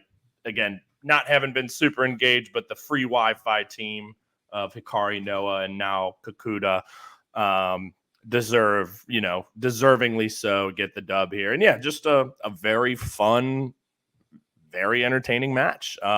Really like everything else I watched on this show. So yeah, just good, solid stuff here. Next up, you had a double title match. Didn't realize it was a double title match until the night of. Max the Impaler, the NWA World TV Champion, defending her title against Rika Tatsumi, the International Princess Champion. So 2 titles up for the grabs. In 15-19 bell to bell, Max the Impaler wins the match and becomes the latest double champion. A little bit of surprise here because I thought I wasn't still not completely sure if Max the Impaler is on the TJPW roster. If she is, then that makes a lot more sense. If she's not, then I'm still a little confused on why this happened. I thought that Rika Tatsumi was someone that they were going to run with, especially as the number 2 title in TJPW. Clearly not the case. It's not the biggest deal in the world. I thought the match was good. I gave it 3.75 stars for this as well. But I thought the finish itself was a bit of a surprise, especially if Max the Impaler is not a part of the TJPW roster. Also 3.75, and also was, not very surprised, but yeah, similar. It's like, I don't know if Max is full-time there, but clearly they've got faith. And although I did look up, Tatsumi did have the belt for 202 days. I was going to say it felt like a longer reign, and obviously she's been Princess of Princess champ, so she's one of the top stars there, no doubt, which made this, an even bigger win. And no surprise, Max worked on top, and Rika Tatsumi fighting from underneath, kind of painted as the underdog, just given the sheer size differential. And yeah, I thought this was, very solid, good, and we'll see what Max does, because going to be a tough challenge there for whomever. Yeah, I was going to say going to be challenging for this. I might have to peek my head into NWA to see if she defends the TJPW. Oh yeah, International Princess of Princess title over there. At least that's the way I would hope they would do it, but that will be yet to be seen. But congratulations to Max the Impaler. A bit of a surprise, but neither here nor there. Main event time, 21-24, bell to bell. You had Mayu let's try this again. Mayu Yamashita versus Mizuki for the Princess of Princess title, 21-24 bell to bell. I gave this 4 1/4 stars. Yamashita wins back the Princess of Princess title. I thought this was the match of the night for Wrestle Princess. Wasn't sure that Yamashita was going to win the title back. It didn't feel like Mizuki really had the title long, but the title matches that she did have, I thought they were good. It just didn't feel like this was a prolonged title reign that we've kind of seen before in the past with TJPW, with Stardom especially. Part of me kind of wanted Mizuki to win, but I have no problem with Yamashita getting the title back. It kind of completes the story of her dropping the title, winning the Princess Cup for the first time, and now getting the title back. She's going to be going over to the States and whatever the case may be, defending the title over here. So in that scenario, I don't have a problem with that. And the match itself, I thought was really good. Like I said, for me, it was the match of the night on the card. You want to talk about Yamashita winning the title back? Yeah, agree. I went 4.5. I really, really enjoyed this. And Mizuki also 205 days with the belt, but that's why 205 days. I thought the Maki Ito match previously I thought was awesome. I think it was like Sawyer Wreck was one, maybe Kakuta. The first couple were just like average matches, but I thought Maki Ito was great. I thought this was great. I think these two had a match like very early last year when I wasn't following, but I went back and watched it. That was also great. Yeah, I mean, I'm a fucking Yamashita guy, so I was happy to see her win, and I really like Mizuki too.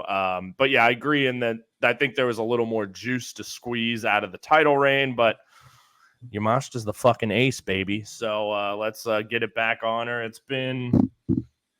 Okay, so she lost the belt in March of 2022. So, 2.5 plus years, year and a half plus without it. So this will be my first time watching the product with her as the champion. So I'm excited, and yeah, thought the match was a ripper. These two were great together. Loved it. That's going to say it. I'm kind of a little upset that Sakazaki is leaving, because I would love to see her and Yamashita go at it one more time if humanly possible. I forgot about that. Is she just going back to AEW, or what is okay, that's what I thought. But hopefully we can get that. If not, you can always go back to Wrestle Universe in their archives and stream any of those matches of your choosing. From there, I thought the rest of the card was fairly solid. No real matches that really stuck out to me. Juria Nagano versus Moka Miyamoto, I thought was pretty good. The third match on the card, I think I have high hopes for Juria Nagano. I think she is Yamashita light at this point. She looks the part. She has the strikes, the kicks, but just so green right now. It's a far cry for her to even think like she's going to get to that point. But when I see her, I think of Yamashita. So high hopes for her in my scenario. But outside of that, I think we've covered TJPW. They're going to take they got a couple of tours coming up. I don't see a major show coming up here in a little bit. But if they do have one, obviously we'll be talking about it.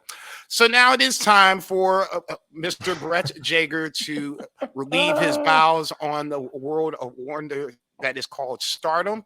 We're going to talk one show, essentially, the Nagoda Golden Fight on the 9th as well, and then the first night of Goddess of Stardom tournament. Well, and also, I don't think we never talked the final of the 5-star, right? Did we not talk the 5-star final? I'm pretty sure that happened like right after our last recording, I think. I'm pretty sure we did not discuss it. Well, then let's talk about it. Which I enjoyed. So it's pretty much the show after that I thought was not good. There was some good stuff on it, but yeah, it left a poor taste in my mouth, as has been the case a lot this year. Mm. And specifically about Tam Nakano. Big shock. Jesus Christ, man. Damn. I mean, she shouldn't be carrying that belt. I don't know how many times I have to say it. I don't think you have to say it too many times. That match was just not good. Are we talking the Natsuko? And Yeah. I gave it 4 stars, and it's probably a little too high. It was like 3.25 at best from me. But we'll get there. Let's talk the final first. Let's talk the good stuff first. Well, obviously the good stuff. 5-star tournament. We Suzu Suzuki winning the 5-star, the youngest winner of the 5 stars. She defeated Micah in the final. And you come up just short on your prediction. Just tease me with Micah, for Christ's sake. I definitely thought once the final was established, I thought Micah was definitely going to win. But I would say I wasn't so sure because at first I totally forgot that Suzu was on level points with Natsuko, and when the final match happened, and I was like, okay, so Natsuko is going to win the one block. Micah's going to win the other block. This is going to be easy speasy. Micah's going to win the tournament. Everything's right in the world. And then they started talking, the announcers were, I can't even remember what the last match was. And the announcers were starting to talk. And I heard Suzu Suzuki's name. And I was like, oh, shit, that's right. She did fucking have the same amount of points. And then right then I was like, oh, no. And she didn't have a match that night because I think she was scheduled against Saya. So that was like a win. So I didn't have the match results spoiled, but I did know who was in the final, like before I watched the show. So that obviously didn't really hit for me because I already knew it was Suzu versus Micah. But I could imagine that being pretty interesting where all of a sudden you're like, oh, shit. So now it's Suzu Suzuki versus Micah. And I'm thinking, okay, they've had this, underlying beef for a while. They're on the same team. They don't like each other. They're on the same team. They don't like each other. They challenged for the Artists of Stardom titles. That shit went left, and there was some little pushing and shoving after the fact. So now we got the match that you didn't think we were going to get, but now all of a sudden I'm like, okay, I can get down with this. I don't have the running time for it. It's the few matches I didn't put the probably low 20s maybe. I feel like, but I did give it 4.5 stars for this. Me Joker. too. Suzu Suzuki is so absolutely amazing. I'm not sure what the hell you called it. It was a sky twister off of the top to finish the match. Yeah. I don't think I've ever seen that shit before. And I love the fact that she pulled it out in the biggest spot possible, in the biggest match possible for the whole tournament. It's unfortunate for Micah. I think that she's just going to be one of those like Kazuki and unfortunately so many others that it just seems like this is going to be her ceiling, and no matter what happens, this is it. Hopefully I'm wrong on this one, but Suzu Suzuki isn't the worst choice in the world considering considering who you had left and what was going on. I'm totally down for it. The fact that Prominence is creeping around the corner, I'm curious to see if they have any sort of influence on the title match between Tam and Suzu later on. Well, I guess that's the front part of November. Neither here nor there. Gush on the match, gush on Suzu Suzuki if you choose. Yeah, I mean, so when we were running down all the scenarios last episode, I never even dreamt of Suzu making the final, let alone winning the damn thing. So very pumped about that, and I will be on my knees praying that she beats Tam Nakano. God damn it! Tam is not necessarily, it's not her fault. It's the same thing with SANADA. This has been a booking issue. God bless that woman. I'm not saying that she doesn't deserve to be Red Belt champion. The way that it's been done has been so non-Stardom like. I think that's part of the problem. The fact that we haven't seen enough for her defending the title has been a problem, and who she defended the title against is the third problem. Yeah, so I think a little bit is on her. Obviously, the booking is not doing her any favors, but for me, the performances just haven't been there. Like, I feel like since she won the title, because obviously that match was amazing despite the result. It was an incredible match. I think we both went 5 stars. I know I did. It's just, I think I maybe have a handful of 4-star matches for her. Maybe. I don't know. It's more the booking than her, no doubt about it. But she's, to me, not really performing quite up to the level that the red belt champion should be. Like, we've seen Natsuko, not to jump too far ahead, but like we've seen her have good matches. And I'm like, oh, okay, I think this could be good. But even though their tournament match was not really that great, Natsuko got the win, that led to this match. But I was just so uninspired to me that that main event match just never felt like Natsuko had any chance to win. Just lacked urgency. Again, maybe I'm just like looking for this stuff now, and I hate it if that's like what I'm doing, like subconsciously. Because, like I've said plenty, like I really liked Tam Nakano before she won the championship, but I just also feel like she was just better in the ring too. And I don't know. Back to Suzu. And that match was wonderful. Like, we both went 4.5. The finish was great. They beat the piss out of each other. But yeah, I never, ever would have thought Suzu was going to win this thing. So I'm very, very happy about that. And I hope she beats the fuck out of Tam. And I think she has it's a coin flip match. It wouldn't surprise me if Tam retained. It wouldn't surprise me if Suzu won. Suzu wins. It's going to be a real big day shift for me. Oh yeah, for sure. I'm sure you're going to be dancing in the streets, popping bottles, baby. It's just going to be a shift, and I wonder how it all plays itself out, because then at some point Utami's going to come back, Saya Kamatini's going to come back. Now you have a new champion. You might be able to do something with that.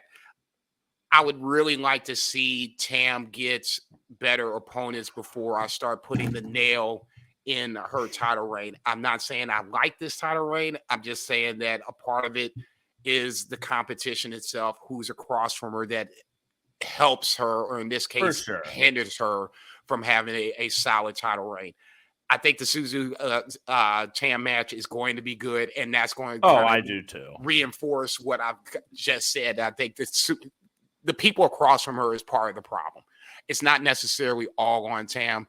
I don't necessarily agree with the fact that she's not a red belt champion. I think if we'd have done it the way we normally did it, and then Julia ran the title the rest of the year, and then at the end, Tam beats her in the final night of the year, I don't think we would have had much of a problem with that. It's the fact that they've done booking totally different than they have at any point that I've watched Stardom, and some of it has worked, others of it hasn't.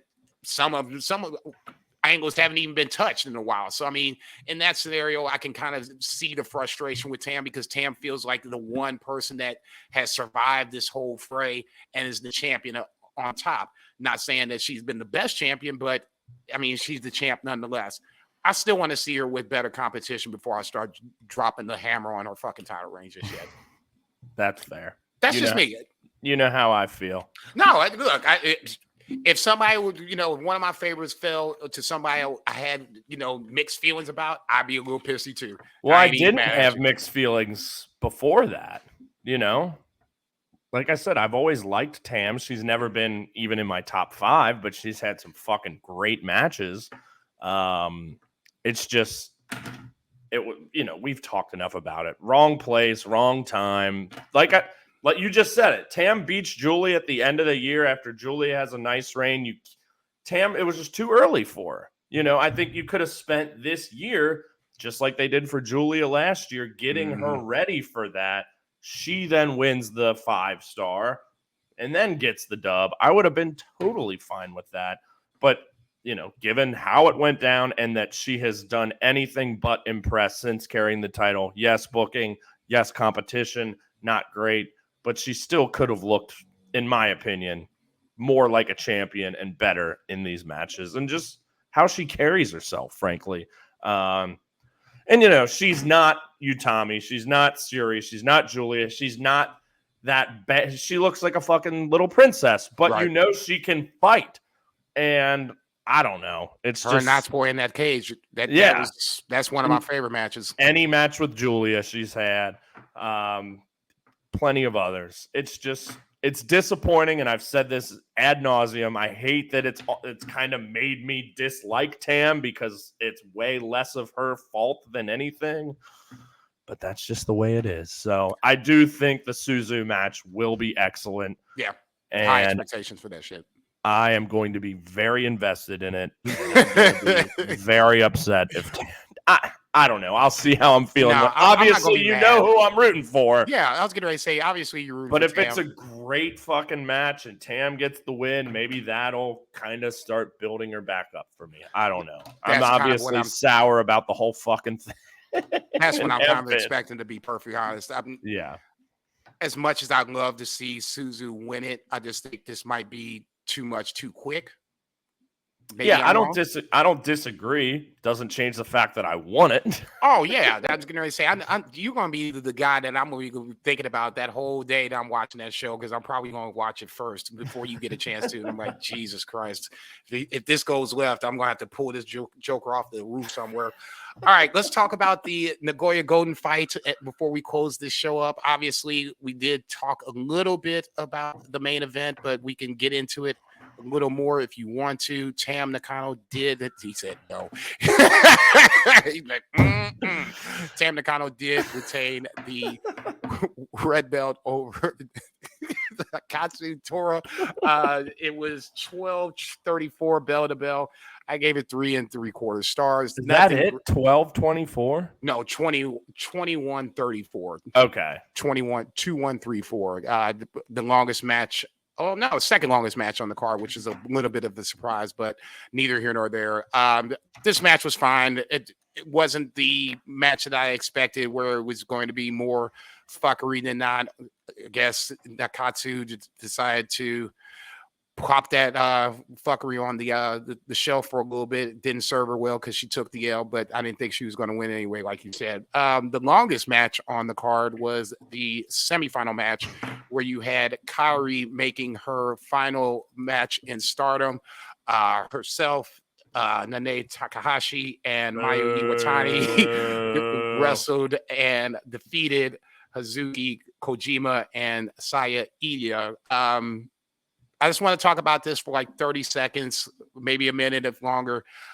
Why do you not think that Kairi's return to Stardom was not a success? Because that's ultimately what this boils down to, in my opinion.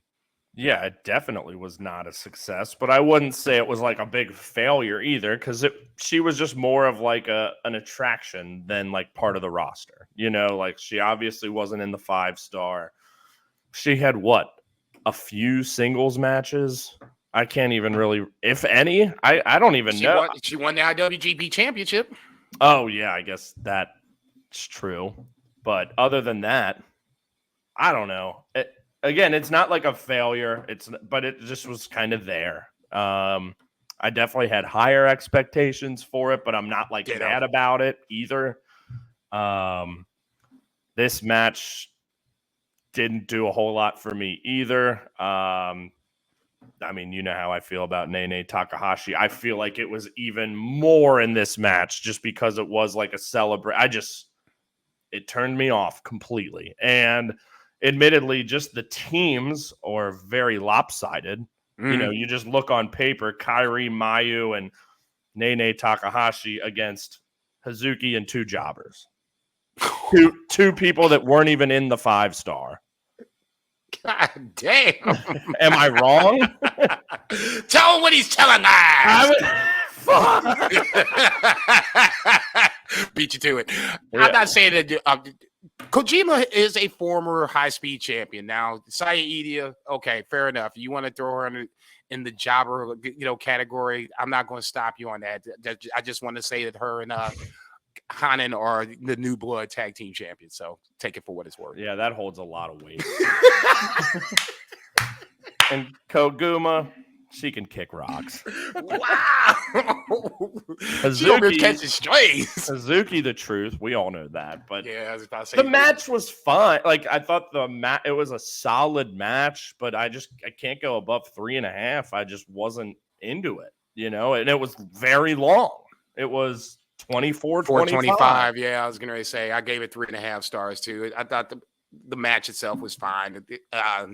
You knew who was going to win now at that point. Like I said before, does the match supersede the predictable finish? Not so much. So neither here nor there. But this next match was awesome. Momo Watanabe versus Mirai for the the white belt championship.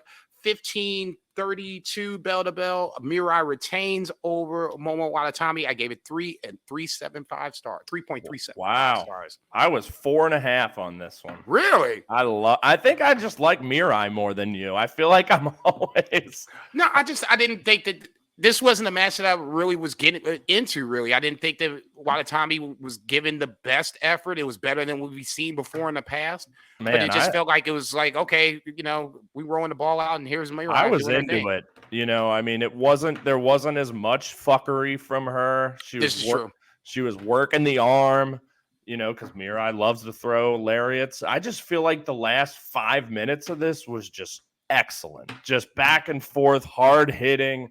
I thought Momo was going to win or had a pretty good chance of winning. We've talked a lot about her booking and her performances not quite being what they were before she joined Odeyo Tai. But I saw a little bit in this match where I'm like, she's still got it. And I thought, like I said, the fuckery was minimal. I think when she's fucking pulling her boots on and she's ready to go to work, I'm not going to say she's as good as anyone in Stardom, but for me, she's pretty close. She's a perfect mix of striking and like groundwork. I like Mirai. She's like Shuri light. Yeah. But like not that light, frankly. Like I don't think, and Shuri's the one who obviously kind of brought her in. Like I don't think she's that much worse. I don't know. I like her as the white belt champion. I want this match. To see her. This just clicked for me when not a lot in Stardom really is at the moment. So I was pleasantly surprised, and maybe I overrated it a touch because of that. But hell, I loved it. I was about to say I could easily see me underrating it because I just felt like this was going to be a little more of the same. I'm not going to disagree with you on the fact that Watanabe did work the arm, and then the finish itself. The lariat was nowhere near as, effective, impactful, whatever you want to call it. It's just kind of like, I'm throwing this joker out there and I just hope it, keeps her down for the 1, 2, 3. So in that scenario, they told a good story. I'll give you that. I don't know. It just didn't really feel like it transcended the way that it possibly could have. Like most of the Stardom matches have this year. It's been a bunch of 3.75s, a bunch of 3.5s, no fours, no, I won't say no, but very little fours, 4 quarters, 4.5s, things like that, where we're used to accustomed to seeing. I think that's kind of the my biggest problem with Stardom this year is just the lack of consistent matches. I couldn't agree more. Artist title, you had Suzu Suzuki, the aforementioned Suzu Suzuki, Micah, and Megan Bain going against the DDM champions, Julia, Mai Sakurai, get off me, cat, and Thekla. This was a big time disappointment. I was really looking forward to this 5.5 minutes. I'm like, damn, it's over. Yeah, I'm just settling into this bitch. Like, I think this definitely had potential, but it's like, that's it. And I don't really get what the purpose. I mean, the Suzu Micah match already happened. It'd be different if this was like leading into that. And then at that point, if you wanted to play it, just like we talked about with Alexander and Shelley, like you get the dissension there building to the singles match. Now it's like the singles match already happened. We know they're not really on the same page, and Megan Bain's just there for whatever reason. I mean, I don't know. I mean, I guess what this maybe did was distance Micah even more from DDM because she threw a fit after the match and got pissed off. And, I talked last time about could Suzu slide into DDM? I'm thinking that's maybe more like Micah definitely feels like she's on her way out. Yeah, I was going to say it's if not starting her own faction. But That's kind of what I think, but Suzu ain't and I going to would be a thought part that of that. Suzu would. Yeah, that's what I was going to say. I So would what guess- about this? Micah, Megan Bain, and the two Prominence ladies. Risa Sarah and what is it, Hiragi Karumi or whatever. They've Yeah, obviously burst back upon the scene.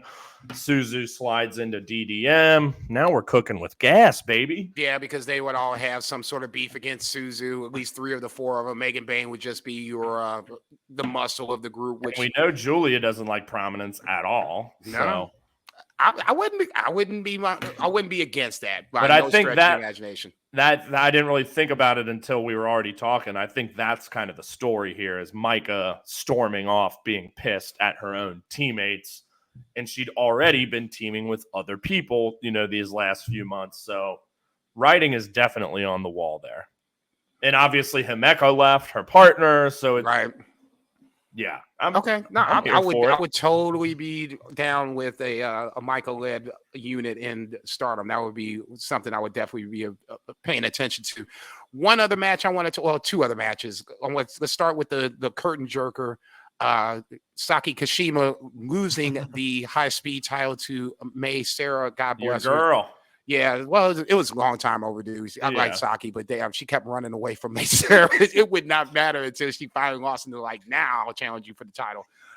628 bell to bell. May Sarah wins the high speed title over Saki Kashima.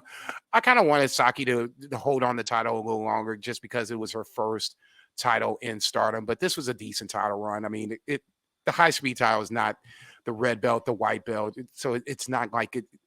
The title reign is the It was last when thing in the world. Azumi had it. Well, yeah, I was getting ready to But say. no, I definitely She made it. Well, she made it. The booking was correct. in that scenario. Made the high speed title feel like it was a bigger deal, and plus, And her the matches competition against around it. SLK, obviously Yeah. the one last year, especially being incredible. So in that scenario, I think like I said before, the competition across from her it helps the thought of Hazuki being one of the better high speed champions that we've seen in a while. I have high hopes for May Sarah. We'll see what happens with that. Like I said, 628 bell to bell. I give it 3.5 stars. Yeah, I don't really have a rating. It was fine. It was entertaining. And yeah, I kind of agree. I would have liked to see Saki keep it a little bit more, but I think with May Sarah, it'll be a little more serious and a little more like the Azumi reign. And I know you've been talking a while of, when's she going to get her, her little push and because May Sarah, she's still pretty new. Right. And, I don't watch quite as much as you do, especially now. So she's someone I haven't seen a lot of. And when I do, I feel like she's impressed. So I'm excited to see what she can do with it. Yeah, new matchups for May Sarah and the whole division, I think, would be a nice change of pace from the comedy of Saki. Not like I said, didn't mind it at all. Last match I wanted to talk about, which was probably one of the more intriguing matches on the card. You had Mina Shirakawa versus Shuri in a SWF match. UWF rules. Yeah. So essentially, let's think MMA type rules. Yeah. You start with 5 points. Any knockdown knocks a point off. If you get to no points, the match ends. The match can end in pinfall, submission, lack of points, knockout, things along those lines. So this felt like a match definitely up Shuri's alley, and I was curious to see how well Mina Shirakawa would stand up to the heat of Shuri. Not necessarily saying that she did poorly, but in this scenario, I thought that this was more about Shuri and what she could do in the match. Shuri wins this match by knockout, 10:45 bell to bell. I thought Shirakawa played her part well. She did get a couple of submissions in. Didn't look like she was completely overmatched, but ultimately, I thought this was Shuri's match to lose, which she did not lose. Thoughts on the match, and then thoughts on a new match. I can't think of the woman's name that she's facing coming up, but she did throw out an open, she being Shuri, threw out an open challenge, and it was answered by this Scandinavian MMA star, I can't think of her name off the top of my head. If you give me like 2 minutes, I'm sure I can come up with it. Okay, I didn't see that. Yeah, I thought this match was decent. It was something different, We know, Mina, she's got a pretty decent ground game. She's always slapping in that figure 4 and other submissions. But like you said, I mean, this was Shuri's match. But I agree. I thought Mina looked pretty good. Like, she didn't get smoked by any means. So that's what I was worried that was going to happen, is that this was just going to be just poor Mina just getting dog walked throughout this match by Shuri. I'm like, please, God, don't let this girl get worked over like this. If Tam does beat Suzu, Mina better fucking stomp her ass down to that ring after that match to challenge her, because we talked about it, whatever that special tag show they had where she kind of is like, sorry, I can't do your dumb dance anymore. I want that fucking belt. So thank you, Mina Shirakawa. I was about to say, get back on track. I would almost say that I'm sure that Suzu and Tam wrestled in the 5-star. It would be almost impossible, right? Were they in the same? No, they weren't. Take that back. I don't think they were. They were in the same bracket. So they're in the red. They were in the red block. Ah, shit. I assume Tam won. I would assume that as well. Admittedly, kind of forget that match. Okay, they did wrestle on 9/9. And Suzu won. Wow. Clearly we don't remember that very well. Hey, we watch a lot of wrestling, and this was over a month ago. Whoops. Yeah. Okay, so there you go. We got a little history with them. That's definitely got to be a match I got to go back and watch. That tells me I vaguely remember that, but it doesn't really stand out per se. But Suzu has the win, so she does have the dub over Tam. Can she do it again with the stakes on the line? Like I said, I think it's a coin flip. If you had me at gunpoint, I think Tam retains. Now recalling that Suzu already beat her, I think Tam retains. Mina comes out. Probably doesn't beat her, but by God, someone beat her. Actually, and I'll admit, Suzu and Mina are two champions I would love to have. Actually, I would almost go to say that Suzu loses, but Mina beats Tam. I think that's more plausible at this point as well, which is crazy to think. Think 1 year ago, talking about Mina in the red belt conversation of, I think she's got a pretty good shot. Right. Which is a testament to how far she's come. And we've talked a lot about last year's 5-star. She really leveled up and she's kept the ball and run with it. And that's why I was curious to see how she looked against Shuri in this UWF match. The next opponent for Shuri is Alice Link. She's Scandinavian. She has a mixed martial arts background. I just went to the Stardom Twitter page to remind myself what her name is. She's a little on the small side, but looks like she can throw some hands. So in this scenario, it's not going to be a cakewalk by any stretch of imagination, even though I'm not familiar with I can't say I've ever heard the name. Like, does she wrestle or is she strictly MMA? Do you know? I was about to say your guess is as good as mine on this one. I was going to say, this is going to all be new to me. I figured it's going to be more so of MMA because the clip that they showed after the match was her with MMA gloves. They got the okay, I do remember this now. And the whole time it was going on, I'm like, I have no fucking idea who this is. And there's no English commentary, so that's not helping at all. I say, so yeah, that's great, babe. Yeah, they showed that whole long video.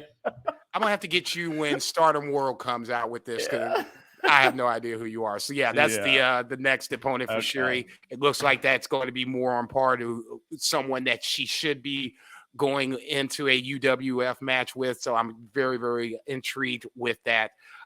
Just last thoughts on Stardom. We did have the first night of the Goddess of Stardom tournament that started, I believe that was the 15th.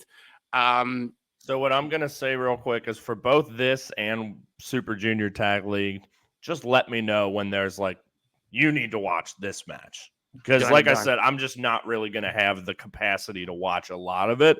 But if there's any can't misses, please alert me. Well, one of the matches I think you might want to watch is Prominence does make their return. They wrestle Suzuki and May Sarah. It's a 15-minute draw. I thought it was thought that was really, really good. Interesting way to start the tournament in a draw, but neither here nor there. Other winners, you had Club Venus being Mina Shirakawa and Waka. They're the only ones left, right? Yeah, right. Yeah, no shit. I don't even know why I said it like that, but it felt like if I said it differently, it would be weird. They defeated Saida and Hanako, which is another weird tag team, but neither here nor there. Micah and Mega Bane defeat Lady C and Ami Sore. You had, I don't know. What a great team that is. Is not Mirai so great not? I assume Mirai's not in it then. Let me double check. She is not in this. So obviously that leaves Ami Sore without a partner. Lady C. Come on. They're the Twin Towers of Stardom, man. Back up. I think I watched like 1 or 2 Ami Sore matches during the whole 5. She's so average. Really? You think so? Yeah, she just doesn't do it for me. Completely fair. I'm not mad at that. Look, I think she's with her and Mirai coming in at the same time. Mirai's just blown her socks off. Okay. Do you not agree? I don't think she's blowing her socks off. I think I would agree with you in the fact that I think Mirai is the better talent, but blowing her socks off, I don't know. Do you think Ami Sore is a white belt candidate? Yes. Really? Yes. Not immediately, but I liked her future Stardom run. I didn't watch any of it.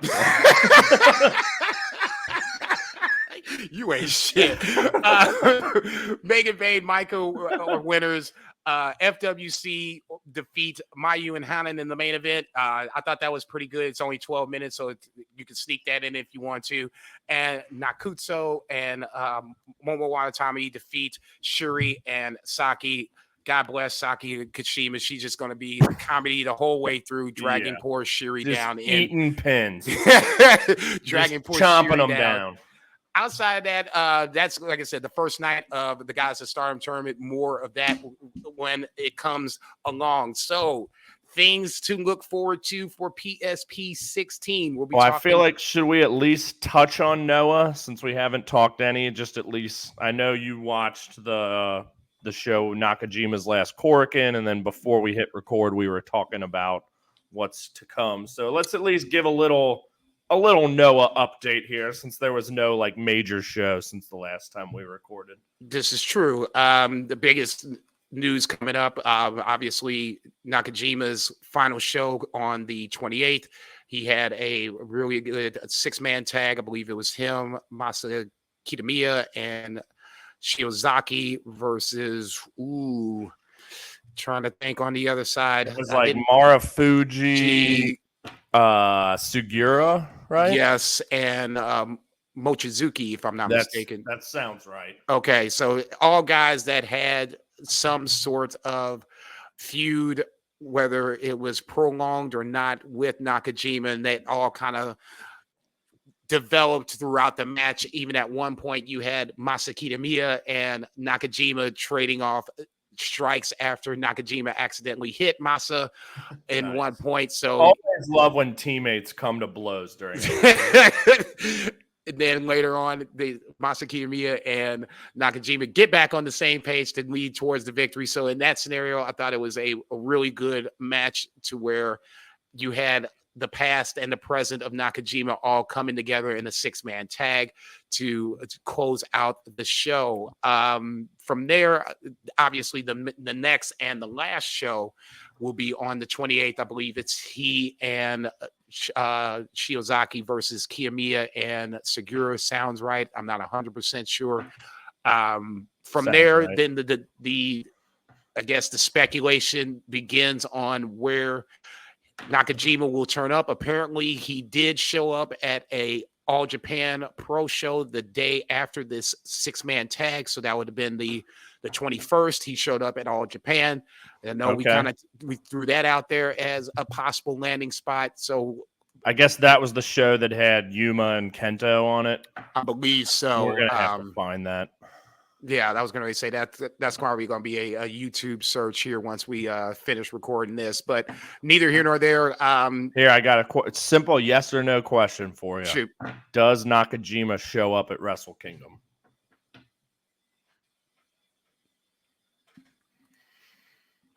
No? Question mark? I'm going to say yes, but I don't know. I don't know either. I mean, we talked last time just about the landing spots as like New Japan just makes too much sense. I mean, know, and I think that's why he's going to All Japan. it just feels too much like the Shingo to me. Is like you're in one spot for your whole career. Let's go to the best company in the world and show what I can do. I would have no problem going. I just think it would just be such a step down. Not that Noah's like so far past All Japan, but he's too good to be in All Japan. Again, that is not a slight at All Japan. We don't really watch much of it. You know, we've talked a lot about what we've seen has been good. What I hear is that it's on the up and up for sure. They've got a lot of good young talent. For me, it's New Japan or bust. I mean, not that I would be like upset if he went to All Japan, but we talked last time. Just imagine all of the matches he could have in New Japan, where he would fit in, who he would align with. Is there any thought he comes to the West? AEW, WWE? Not full time, no.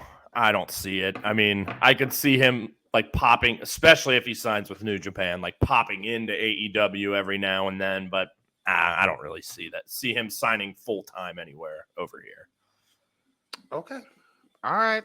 Well, Fair enough. All right. I think is that it? I think so. Yeah. Next time, I guess we'll have Power Struggle. We'll have the Keno versus Jake the Lee. Noah show.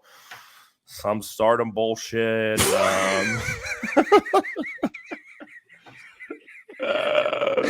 This man is so down on Stardom. It's not even funny anymore. It's goddamn. It's funny for me. Yeah, I don't care about saying it. Do they have? I still like do they have any other like big show? You said something like early November. Is there something? Suzu and Tam was going to be in November. Suzu basically came out after the Tam retaining against not Kutsuko, and basically was like, I'm not waiting until December. We're going to do this ASAP. So whenever their next big show is in November, I believe it's the front part of November. It's before my birthday. I know that for a fact. Oh, shit. When's yours? The 20th. Oh, mine's the 9th. Oh, shit. Here we go. I think we've maybe talked. So are you still a Scorpio? Do you still fit in that? Yeah, it's like 2 days before the Sagittarius cusp starts. So yeah, I'm right fucking smack dab in the middle. I'm jealous. That's been great saying. I show some Sagittarius signs from time to time. I'm like, no, I don't like this shit. Man, it's a Scorpio or bust up in this motherfucker. But Noah for sure, New Japan for sure, because that would get us into that 2-week stretch where we try to record. So I would assume Power Struggle would be that the best Super Junior Tag League final. Las Vegas, there's the New Japan show in Vegas. I'm sure we'll talk about that. Oh, yeah. Julia, when is that? Do you that's know the 28th. Julia versus Oh shit! So that's right around the corner. Tight. Yeah, Julia versus Hyan as a part of that show, and I believe that is the Tamatonga Shingo Neverweight Open title match as well. So they're doing that in the States. I believe so. Okay. Nice. I was going to say because it's not on the that 11-4 show, so obviously it's a done deal. I believe that will be here as well, and there'll be a couple other matches as well. That New Japan strong title match, tag team title match with Hikawa. Those meaningless fucking belts. You ain't shit, man. I swear to God. All right, let's get up out of here since we've completely shitted on New Japan and everybody else. I'm just shitting on everything. Yeah, I was about to say. Not really. I'm not having really. a It's getting ready to ball. say no. You were pretty good. And you know I'm playing up the Stardom thing to a degree, but it's To a just, degree, you it's are. just disappointing. I'm not saying it's not, my brother. I'm I waiting. mean, again, I'm that's trying to wait patiently. That's for... the promotion I had as my promotion of the year in 2022. And as we talked a couple months ago, it was 5th.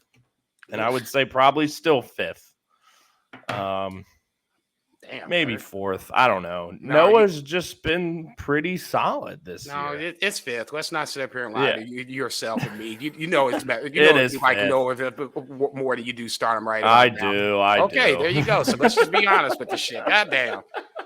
This motherfucker. But it's been a blast as always. Always my pleasure. I will talk to you in the next couple of days about getting this Joker out. But in the meantime, for the tag team champions of Cats that are now approaching me, ready to eat their dinner, it has always been our pleasure. Please check us out on Spotify, Apple, wherever you find Visionary Global Media. Go in the search bar, hit Phoenix Splash Podcast. You can see the video link on YouTube. You can hear us on wherever you listen to your podcast. For Brett Jager, this is JCB. We'll see you in a couple weeks on the Phoenix Splash Podcast. See ya.